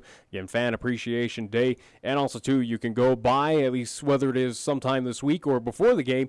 Again, go cash in those free coupons over at Chick-fil-A for that goodie for mac and cheese, and again, the caramel coffee. Again, only valid at that Chick-fil-A location at least on Windmill and Del Range. I got to figure a way to hear it on the way home because I'll be down in Thornton. We will be getting done about 3:30 on Saturday. All right, let's see what else we can do. Let's move on. Let's take a break, and then we got other football to talk about. Well, I was going to say I want to go on to the National Football League, but I want to talk high school side. Let's get to the high school action over the weekend and what's forthcoming. We'll take a timeout. We'll be back with more after these words here on 1480 KRAE. At Platte Valley Bank, we love to see our customers come through the door. Well, we know life can be busy and you don't always have time to come to the bank. That's why we offer user-friendly online and mobile banking products with features such as bill pay, recurring transfers, mobile deposit, and now digital wallet. At Platte Valley Bank, you can manage your money how you want, when you want. Whether you prefer to bank in person, over the phone, or online, Platte Valley Bank makes it easy to take care of your finances. Platte Valley Bank, member FDIC. Cheyenne's oldest coin dealer and supplier, The Coin Shop, is proud to serve the community since 1982. Trade or sell your gold, silver, and other precious metals. Visit with David and the knowledgeable staff for a fair and honest assessment of your valuables. Located at 510 West Lincoln Way. Call them today at 778-7196 to schedule your personal consultation. At Taco John's, we're blowing up your phone with great deals. The only problem is how many there are. Crunching, crunching, crunching, crunching. Sorry, not sorry. Craver Savers from Taco John's. Crunching. The best way to get more beef for your buck. Taco John's. Bigger, bolder, better. So keep your eyes and ears open for the best Craver Savers from your local Taco John's. For almost 30 years, I've had the pleasure to talk about Cheyenne Auto Repair and Service. Hi, this is Larry Proetti with an invitation to bring your vehicle into Cars for service and minor repairs that are done with precision and care. Now, I've known John and his staff for a long time, and when it comes to tune-ups, replacing shocks, fixing fuel pumps, replacing timing chains, working on heating and air conditioning units, or even just a good old-fashioned oil change, I only trust my car when it comes to service to be under the care of Cheyenne Auto Repair and Service. They are a TechNet professional, where their work is covered by a nationwide limited repair warranty that extends across North America for 24 months or 24,000 miles, whichever comes first. For more information, check out technetprofessional.com on the World Wide Web. Cheyenne Auto Repair and Service always goes one step above the rest when it comes to the care of your vehicle. 604 West Lincoln Way in Cheyenne, open Monday through Friday. Call and set up an appointment at 632-0498. At Medicap Pharmacy, we concentrate on nothing but your medications and your health. Each location is a locally owned, full-service neighborhood pharmacy. We won't make you walk through aisles and aisles of stuff or wait in a long line.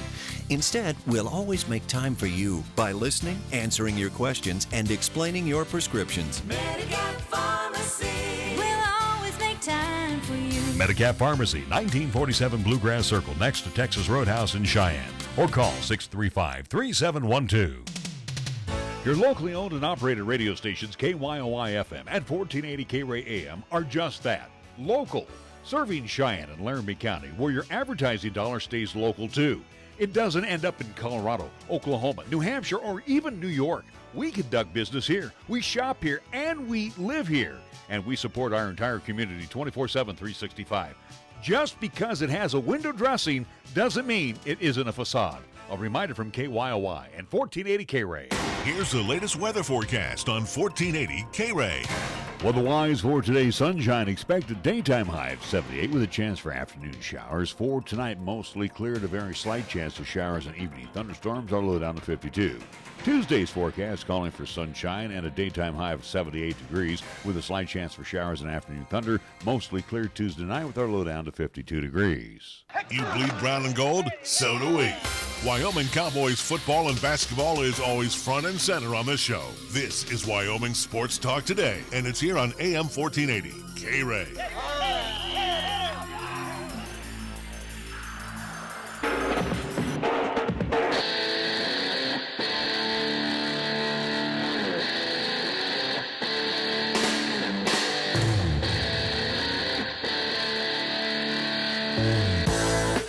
Scores from Friday on the high school side, if you missed out. Burns and Wright, game that was called early because of the ever-lovely lightning and rain that we had here in Laramie County. Severe weather is pretty much all throughout the Front Range, all the way. Again, Denver had tornado warnings down there. Up in Gillette, everywhere. I mean, it was just nasty on Friday. But anyway, Burns and Wright, they called it early in the fourth quarter. I think midway through the fourth quarter, Burns had a very comfortable 32-6 win over the Wright Panthers. So congrats to Coach Morrison and getting done at least first win of the season for Burns Bronx. And then the Pine Bluffs Hornets, they got spanked around at Yuma. And again, talking with Coach KRAE, at least was the anticipation. Again, it was for Pine Bluffs, their first venture to the state of Colorado, taking on that Yuma team that they've seen before, but it was their first road trip down to Colorado for that. And again, not the best start, but it is something that Pine Bluffs can certainly just kind of forget in their memory, so to speak, of just kind of move on and not let that bother them. The only competitive game of the night, in my opinion, was our game, Sheridan and Cheyenne Central, which again suffered through a 30-minute pregame delay and about an hour and a half halftime delay, where Sheridan won 28-14. Now, let's give Sheridan their prompts. Garrett Kuhn, a great running back. Again, Sheridan has always been known for that good running back. Sheridan is on the same vein as the Wyoming Cowboys of what I saw, and it's something going back to last week as well, that Sheridan's a team that's slow out of the box. They need about a half to figure things out, then they're going. But they then give them the second half. But they didn't have the killer instinct like most Sheridan teams do. No, they got into the red zone three times in the second half. They didn't put it in. This is a Sheridan team that has definitely taken a step back this year. This is a Sheridan team that I can confidently say that will they be in the playoffs? Yeah, without a doubt. Oh, yeah. You can't disrespect the Bronx for that. But is it a Sheridan team that I expect back to back to back again in that state championship game competing? No, I really don't think so. Again, Sheridan definitely is taking a step back this season, and that's where it leaves room for, again, Thunder Basin of the world, Cheyenne East of the world to kind of step and vault over. Again, where at least for me in my at least voting for this week after seeing what happened in Class 4A, I got East vaulting over Sheridan. I think East is the third best team in Class 4A, just behind number one, of my opinion, still Thunder Basin, and number two, Natrona County. Well, with Sheridan, again, with Boyd at the quarterback position, again, Kuhn, a very good and very serviceable running back. You have Ryan Sessions at the tight end, or that third type receiver, and Toby Jacobs. Those are his two main targets. You start focusing on those two cats, and I think you're going to take, and you get a good rush on Boyd. He's not one of the big premier quarterbacks that they've had in Sheridan. Yeah, without a doubt. But again, as you kind of drool over Sheridan of what happened, but give credit to Cheyenne Central, again, being competitive, scoring their first points of 2019, again, getting 14 against the Sheridan team at home. Again, Central, where you're talking about the big guys, or at least the main targets. You look at the Sorbo twins, for one, Dawson McCleary, where again they're big, they're strong. Brock was a key point of contention for Dawson McCleary. Also, Andrew Johnson. Talich needs to get a little. Talich is young. Again, he is a young piece. Again, you got Talich, the sophomore, and you have Brady Storbo. All four of those guys are serviceable receivers. Oh yeah, without a doubt. And again, and with the two bigs of the Storbos, they are they're big enough they can kind of bully around, at least past that defense, whoever it may be, of breaking through, getting their size, and again getting those yards after catch as well. We saw that again, a lot of missed tackles on those Stobart twins by Sheridan. So give credit to Cheyenne Central being competitive in that game. They had, it was entertaining through all 4 quarters. Well, the thing too, I thought protection for McCleary, and again, Coach Apodaca has Dawson rolling out quite a bit, especially to his throwing side, and he's very strong. He's comfortable with it. And he is. And again, that takes a lot of pressure off the offensive line. They did open some holes for Lobatos, but also too the problem that we saw, Chris Polton, my partner on the broadcast, noted it quite often. On the defensive side, they get that initial stop, but no support to wrap up. So defensively, on the front lines, they need some work with the front line and the backers. They need to work hand in hand and shut down a lot of this. Well, and if they can get that yardage. done, if they can get that done, then Central's going to be competitive this year, or at least they're going to they got a quick entertain some strike games. offense. I guarantee you, they can score real quick on you. Yeah, without a doubt. And also, too, the other thing, not to be remiss in that game, is Sheridan did shoot themselves quite a few times in the foot with penalties.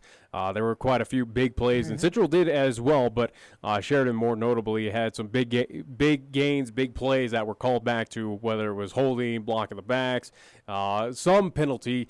So Sheridan did at least have those issues. But again, Sheridan does get the win. They are 2-0. Central still looking for their first victory 2019. And it doesn't get any easier for Central. They got to go on the road. They got Rock Springs this weekend. Rock Springs beat the pulp out of Laramie 40-7. Don't read too much into that. I think, if anything, we know that Laramie is not as we anticipated. I don't think Laramie's still that mid-tier team, but again, let's look back to week 0, what they did their first win against Kelly Walsh. They struggled against Kelly Walsh. They struggled against Kelly Walsh, but again, this is a Kelly Walsh team that is going to be down in the dumps here in Class 4A.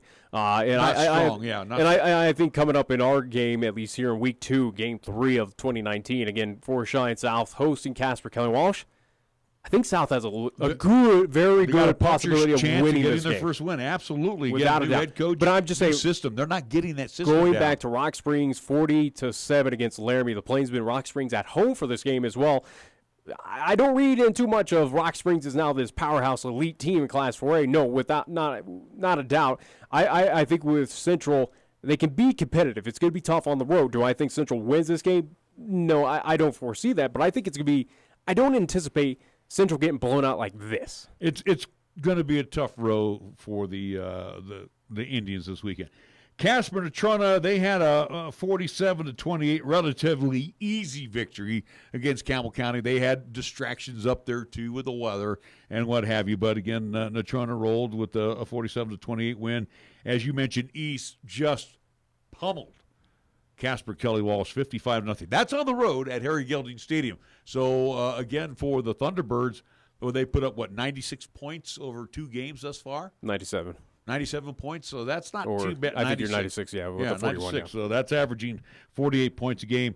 Thunder Basin, wow, they put a whipping on Cheyenne South. Not surprising, though. No, not surprising. Unfortunately, again, against Cheyenne South, you pulled the bad end of the straw this season, where, again, traveling up to Thunder, at least to Natrona, now up to Thunder Basin, you basically got those out of the way, thankfully. But do we expect anything less? No, unfortunately. No, but 72-0, and then you got clobbered the week before by Natrona. You've given up your defense alone, or the team itself has given up 140 points over 2 games. That's not good against 2 of the best teams in Class 4. I understand that, but you got to clean things up now. They can, but these are 2 games that for Cheyenne South you can't reflect on. These are 2 games that they can't take anything away from. They got because the hard ones out of the way, absolutely. And again, for Class 4A, it's been like this for the past couple of seasons, that you have these elites that basically just pummel on the weaker teams here in Class 4A, whether it is now Kelly Walsh, whether it's Cheyenne South, Cheyenne Central when they had their struggles against Thunder Basin. You see this discrepancy where these teams kind of showcase off their talents and their power and pretty much just have their ways with these kind of weaker teams in the class. And that's just all we saw basically with Cheyenne East, with Thunder Basin of, hey, we're the top dogs. We got the talent, and try and keep up with us at a point in time. Again, for Cheyenne South, being 0-2, you're 0-2 against number 1 and number 2 in Class 4A. Right. You weren't expected to win these games. Now, the featured game, there's 2 featured games this week, because here's what's going to happen. After Friday's activities, you're only going to have 2 teams left that will be undefeated. Yeah, the undefeated to get after it, at least this week. You'll have East at home hosting Thunder Basin. That's a marquee matchup. That is a complete toss-up, but we saw what happened up in Gillette. Granted, they got to travel down to Cheyenne this time around. I would hope East is frothing at the mouth for this one. I would hope practices this week are geared to But it's a team that you can get away with mistakes against Campbell County and Kelly Walsh, clearly.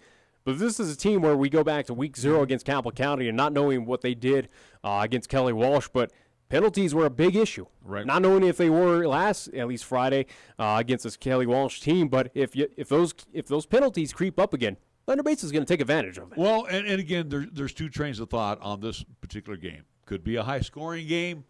Defenses could take over in this one. We could see a blowout on either way. Because again, go back to last year. What we saw up in Gillette, Thunder Basin basically dismantles Cheyenne East. Yes, they did. That could happen again. And it could happen for Cheyenne East at home, where they got that revenge on their mind of what happened last year. Right. That they kind of stick it to Thunder Basin to say, "Hey, no, you're not taking care of business on our home turf." So any scenario could happen. Any one of those teams can win.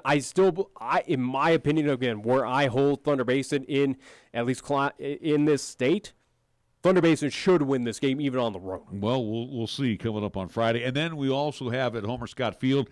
Sheridan returns home to take on Natrona. Natrona wins that one handily, I would say. All right. You think they win that one? I say, again, Natrona, what they're doing so far, again, they're taking on the weaker ones of Campbell County and Cheyenne South. But Sheridan has not impressed me. Natrona is still Natrona. You got to respect them. And again, they're showing that their offense is very potent. Laramie takes on Campbell County. That could be... I'd say favorite Laramie. Yeah, Laramie should be favored. Would it be a running clock? I don't anticipate No, not even close. And then, of course, our game will be Casper Kelly Walsh and the South And I think that's the most Bison. intriguing. Even though it's 2 winless teams getting after it, it's pretty much outside of Thunder Basin and Cheyenne East, probably the only other matchup that's pretty even, in my opinion. Yeah. Where it is a complete toss-up that Kelly Walsh could win on the road. Cheyenne South has a very good shot at home at getting their first win. I think without a doubt. And I would hope Dan Gallus will be able to get that first victory against the Trojans. Again, I know Trojans have kind of been a thorn in their side the last couple of seasons, but again, this is an entirely different Trojans team. And again, this is a Trojans team that's taken a step back. For McKelty that came in from Big Piney.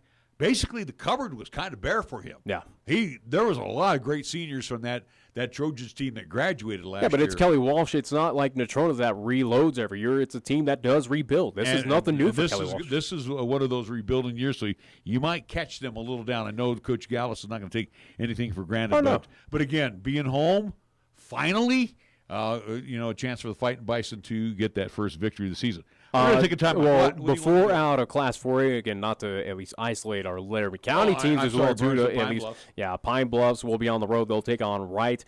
So at least interesting to see how that contest goes out. Again, both of those teams looking for a win. And then Burns will be on the road against Moorcroft. So that will be happening at least for our Class 1A and Class 2A teams here in Laramie County. All right, good. Take a time out. Come back. We'll talk about the NFL after these words here on 1480 KRAE. When you say Mondello Pizzeria, think authentic Italian. When you say Mondello Pizzeria, think made fresh from scratch. When you say Mondello Pizzeria, think great pizza, delicious Philly cheesesteak, superb hot and cold Italian sandwiches, meatballs, sausage, and special subs, calzones, crisp salads, and great service. When you say Mondello's Pizzeria, think unmatched Italian taste. Mondello's Pizzeria, 1507 Stillwater Avenue, your only true Italian stop for lunch or dinner. Capital Lumber is number 1 in Cheyenne. Are you listening? We're all the lumber store you'll ever need. For electrical, plumbing, paint, and tools, lumber and hardware, we're for you. And we're out to earn your business, yes indeed. Capital Lumber is number 1 today. Are you listening? Capital Lumber, at your service all the way. Capital Lumber Company, serving our area for over 53 years at 1222 Dunn Avenue in Cheyenne. First Tier Bank is proud to team up again with the Wyoming chapter of the Alzheimer's Association. You're invited to join and participate in the Alzheimer's Association Walk to End Alzheimer event on Saturday, September 28th.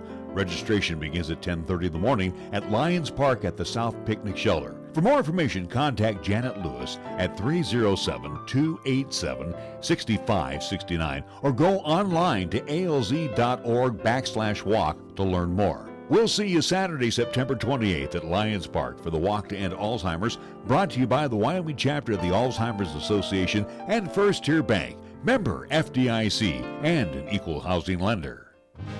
Wyoming football returns to War Memorial Stadium to host Idaho on Saturday, September 14th at 3 p.m. It's Fan Appreciation Day with tickets starting at only $20, and the first 5,000 fans will receive a limited edition replica of War Memorial Stadium. And don't forget the Cowboy Kickoff Concert returns on Friday, September 13th, featuring American authors and special guest, the Mowglis. Get your tickets today at GoWyo.com or call 307-766-7220. For almost 60 years, 1480 KRAE has been Cheyenne's home for good times and great oldies. Add to that live play-by-play sports featuring high school football and basketball, along with LCCC men's and women's basketball. Now combo that with KYOY-FM, and you have Cheyenne and the area's only locally owned AM and FM radio stations. But we don't stop there. We also have 2 FM translators which serve the area with programming from both KRAE and KYOY. And that equals a lot of bang for your advertising dollar. Radio yesterday and now today, along with our websites, web streams, and digital ventures, makes us your one-stop shop. For more information, please call Larry Proetti at 307-637-0301. Do you want the peace of mind of a professionally installed security camera system? Then go with a name you trust, High West Digital Solutions, a High West energy company. The experienced team at High West Digital Solutions will customize a video security system for you, helping you keep an eye on everything going on inside or outside your home or business. Go to hwds.com or call 307-245-4333. High West Digital Solutions, the best choice, the local choice, the right choice for you. We're taking Cheyenne, Wyoming Sports Talk Radio to a whole new level. This is Wyoming Sports Talk Today. Don't look at me. I think these people are completely nuts. Stop this crazy thing! And it's only here on AM 1480 KRAE.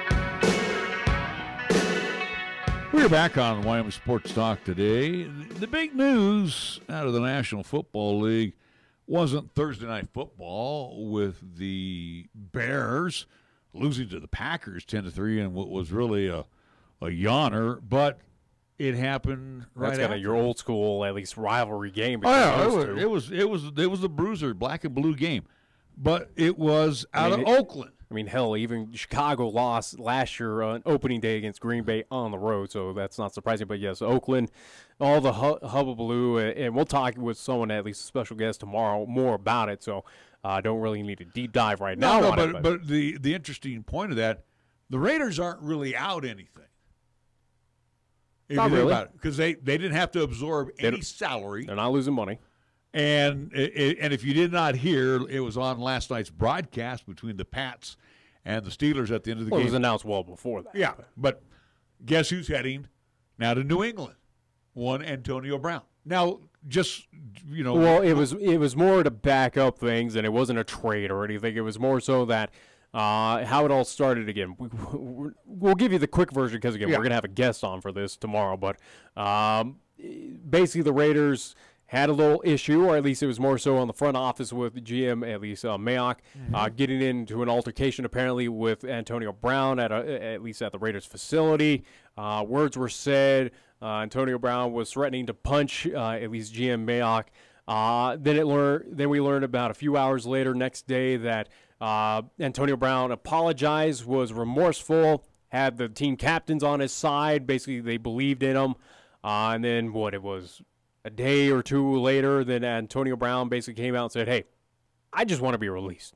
I want out of here. And they gave him his wish. And again, for the Oakland Raiders that were that was already tossed around. It was tossed around even when they were, at least, you go back a few days prior before him getting released, that, experts were looking into it, that the Raiders basically were not losing anything. They weren't losing money, didn't have any commitments. They basically could, again, they would come out, you could say they came out positive on this because, again, you don't have to deal with this head case at this point in time. So, again, the Raiders at least granted Antonio Brown his release. Then, a few hours later, we learned that the Patriots, again, where Antonio Brown was that free agent, so to speak, right. Patriots went and picked him up. And again, too, you think you're going to pull that garbage in New England with the head coach that is there, Bill Belichick?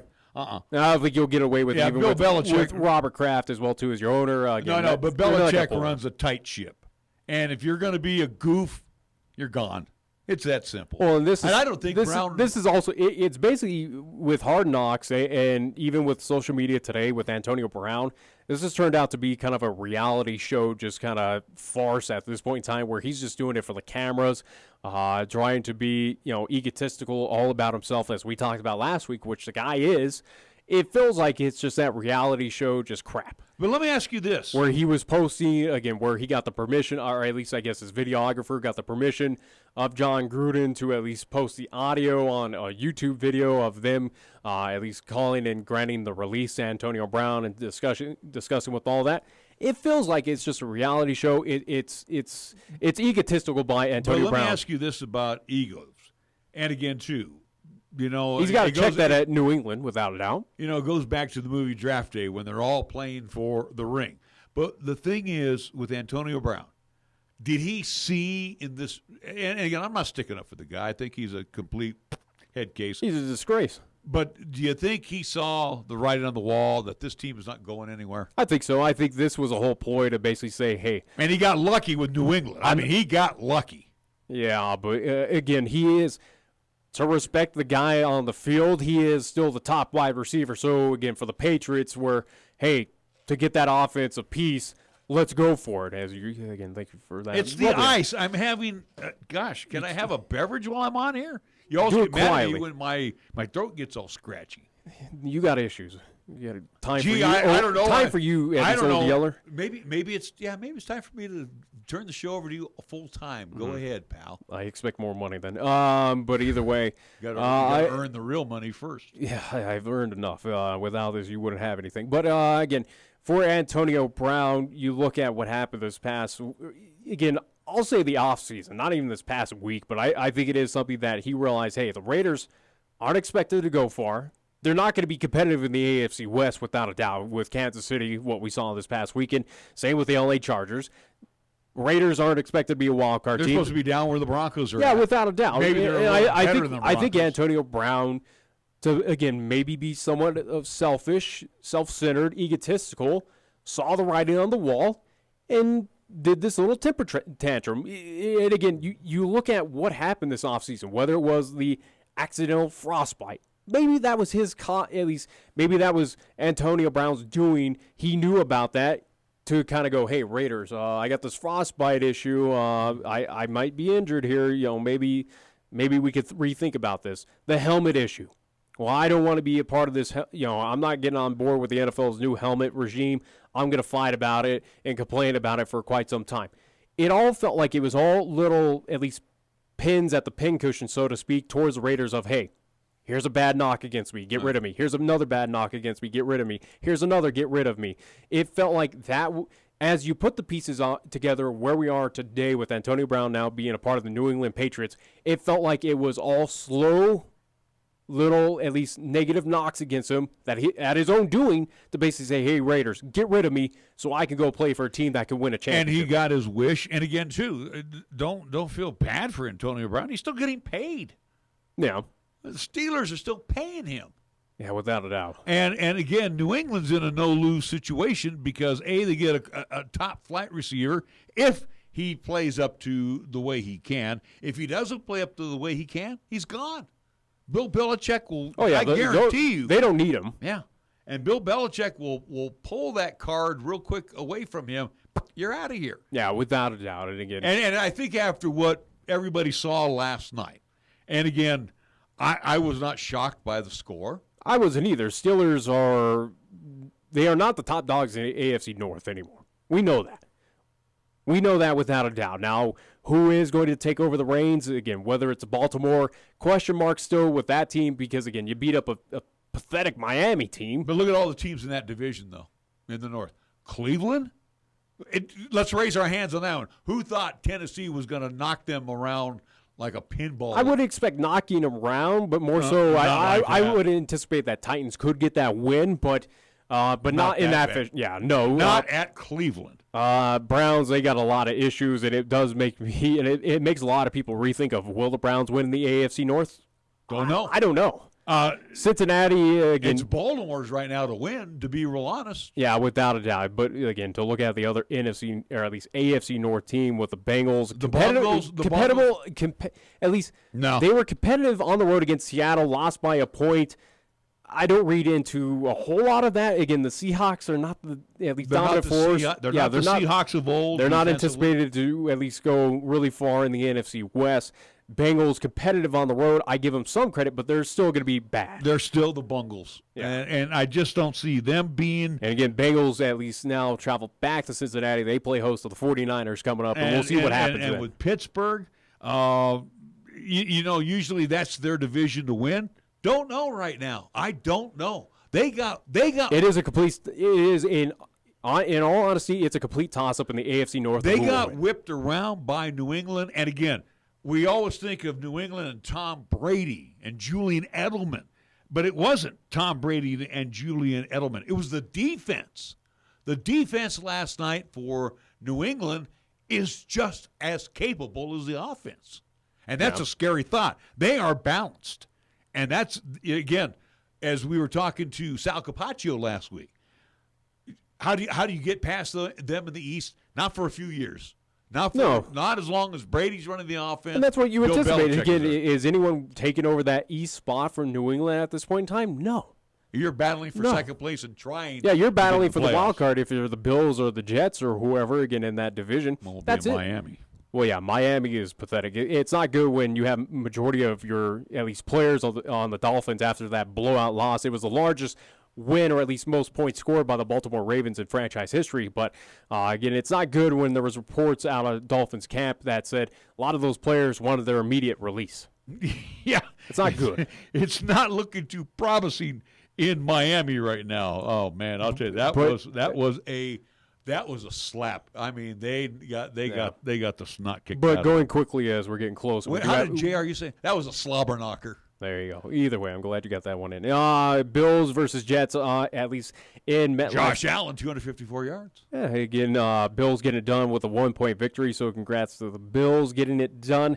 Again, they are 1-0, so tied with New England, so enjoy it now, Bills fans, as you are at least in first place, or at least tied for it there in the AFC East. Looking at a few other games from around. Again, 49ers take care of business against the Buccaneers on the road in Tampa Bay. 49ers had a slow start out of the gates on the offense, but the more important thing with the 49ers of what we saw in that game, you go back to 2018 where this defense was pretty rough, had 2 INTs that entire season. They managed to get 3 here in this first game against Jameis Winston. Now, so good to see that the 49ers have improved on the defensive side of things, that it's a team that is trending upwards, but that offense still has a rough key decision that happened in that ball game. Tampa kicked the field goal. The Niners were offside.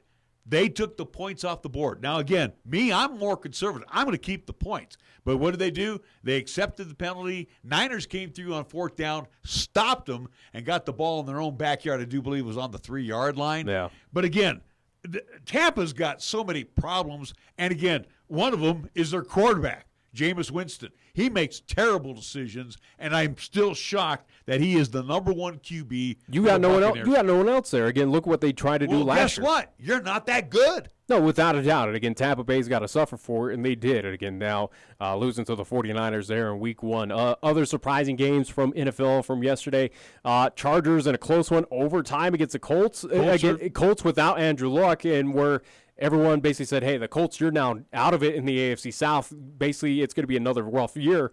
They were competitive on the road against the Chargers. I was surprised by that. You know, Brissett's not going to be that bad of a quarterback. And you know what I actually thought was good about the Colts was their defense. Yeah, Rivers threw for 300-some yards, but you know what? He was under the gun three times and got dumped on his wallet. Yeah, without a doubt. And the other game that I would point out, and it's more so a battle of, it was the toilet bowl, so to speak, in Phoenix. But Cardinals and Lions, 27 apiece. It's final overtime, a tie. So our first tie of the NFL season. Can we get rid of ties? This is dumb. No, these two teams deserve the tie. I mean, ironically, yes, but it is something that the NFL, come on. Detroit is so bad to allow Arizona to even come back. Yeah. And again, it threw off Matthew Stafford had 385 yards passing. He was good. Unfortunately, Matthew Stafford's good on a team that stinks. Oh, yeah, without a doubt. And for Matthew Stafford, again, a guy who's not going to be self-centered, selfish, and say, hey, I want my release. No, he's going to – He's going to make his money. His entire career, he's basically saying, hey, I'm going to stick it out and try to do the best that I can.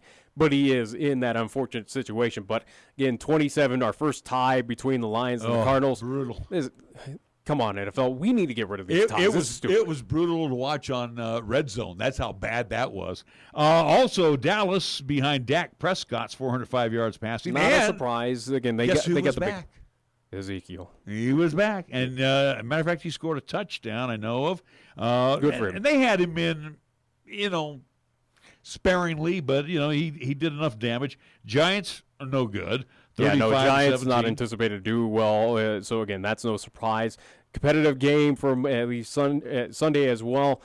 Rams on the road against the Panthers. Good game. That's a bit surprised. I figured the Rams would at least not so much handily take care of it against the Carolina Panthers, but I expected that lead or at least that win margin to be a little bit more extended out for the Rams. But, again, a good game on that. I think the Rams we're going to see this year, they are going to have that Super Bowl hangover.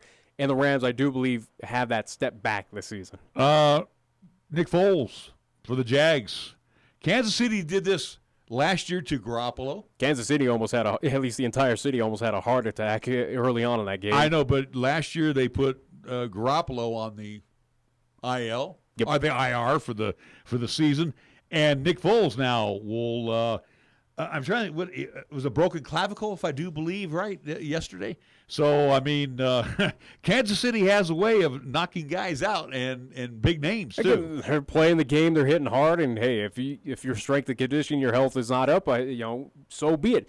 Granted, for Kansas City, we saw at least one little scare there with Patrick Mahomes exited out of the game, did come back and took care of business. But, again, Chiefs over the Jags on the road. Again, no surprise there, 40-26. Chiefs, as everyone is anticipating that they should be your AFC representative in the at least Super Bowl, they're showcasing that they could compete with New England this year, that they could be that competitor without a doubt. And with Nick Foles being sidelined, they're going to that household name, Gardner Minshew. Oh. Yeah, that's right, exactly. And, by the way, the Jags made a deal today. They acquired they sent a fifth-round pick to the Steelers for quarterback Josh Dobbs, who will back up Gardner Minshew. So for the Jags, it could be a very long they're not football season. In the AFC South, it's pretty much the Titans. We'll see what happens with the Colts. It's pretty much that Jags not going to be competitive. And we'll see. We'll get a good view of the Texans tonight as they take on New Orleans. New Orleans should win. New Orleans should win, you would think, going away. But again, Deshaun Watson's still quarterback. I mean, they still have some weapons. Every year I have confidence in the Texans. They find a way to just be subpar. So that's where I go for the Texans. Do I believe in them? No. You got to show me something before I could believe in that Texans team that they'll be competitive. But in the AFC South, Texans, I'll give a puncher's shot at the wild card this year, but will they compete against the Titans for that AFC South championship or at least division title? Nah, I don't see it. Do we need to take one more break? Or are we done we with do. the break? We do need to take a break? Well, we could do it. No, let's do the break, and then we can come back and remind everybody what's going on for this evening. So we'll be back with our final thoughts after these words here on 1480 KRAE. We're working hard for your business. I'm A.J. Miller at Kia of Cheyenne, and right now you could save on the 2019 Kia Forte. The 2019 Kia Forte is priced less, yet still offers standard features not found on most of its competitors. With Kia Forte, you can charge your phone with available wireless charging voice command navigation, and 8-inch touchscreen to help sync up your world. Come into Kia of Cheyenne or call 775-0123 or go to kiaofcheyenne.com and we'll make it easy.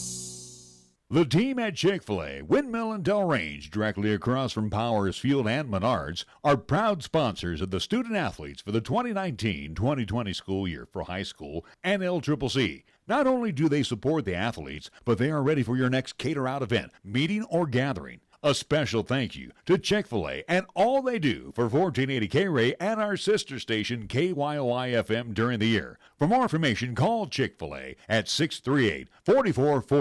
1480 KRAE is your home for live play-by-play coverage of high school basketball and football. Hi, this is Nick Brody inviting you to hear all the play-by-play calls of East, Central, and South football and basketball. You'll hear the conference action along with the postseason, and during the basketball season, 1480 KRAE features both boys and girls games. Catch all the exciting calls on AM 1480 KRAE, also streaming the games worldwide on the web at 1480KRAE.com.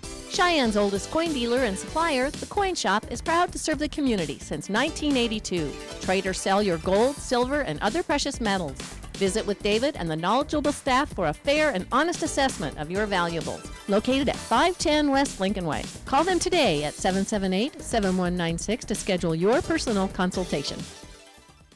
Here's the latest weather forecast on 1480 KRAE. Weather-wise for today's sunshine, expect a daytime high of 78 with a chance for afternoon showers. For tonight, mostly clear to very slight chance of showers and evening thunderstorms, all low down to 52. Tuesday's forecast calling for sunshine and a daytime high of 78 degrees with a slight chance for showers and afternoon thunder. Mostly clear Tuesday night with our low down to 52 degrees. Fat, lazy, and stupid is no way to conduct a sports talk radio show. We've thrown down the gauntlet, upped the stakes, and made it clear that when it comes to sports talk radio in Cheyenne, there's a new player in town. This is Wyoming Sports Talk Today, and it's only here on AM 1480 KRAE.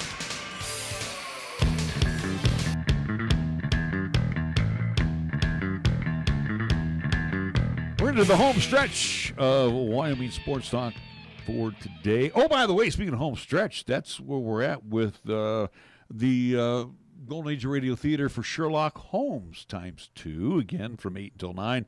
What about this 3 is more last weeks? week? It is the last week for sure. Well, because the episodes that we have in there, or at least the remaining that should have been played during the week, are 7 minutes long. There's some that are 2 hours long, so yeah, no.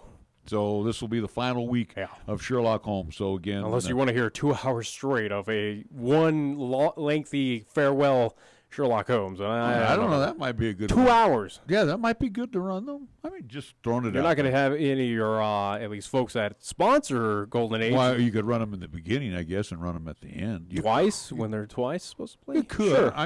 It's not going to happen. I'm just throwing it. Sherlock Holmes, done. It's been on for long enough. All right. Well, so it's Suspense Theater, and that'll be on again tonight from 9 until 10. We got the best of the 50s and 60s headed your way here in just a couple TikToks. And here's Nick Perot to tell us what happened on this date in history. It is September 9th, 1960. This first ever, ironically, with the team playing tonight. It was the first ever. Yeah, I can't give it away, but it involves a team that's playing tonight. It would have to be either the Raiders or the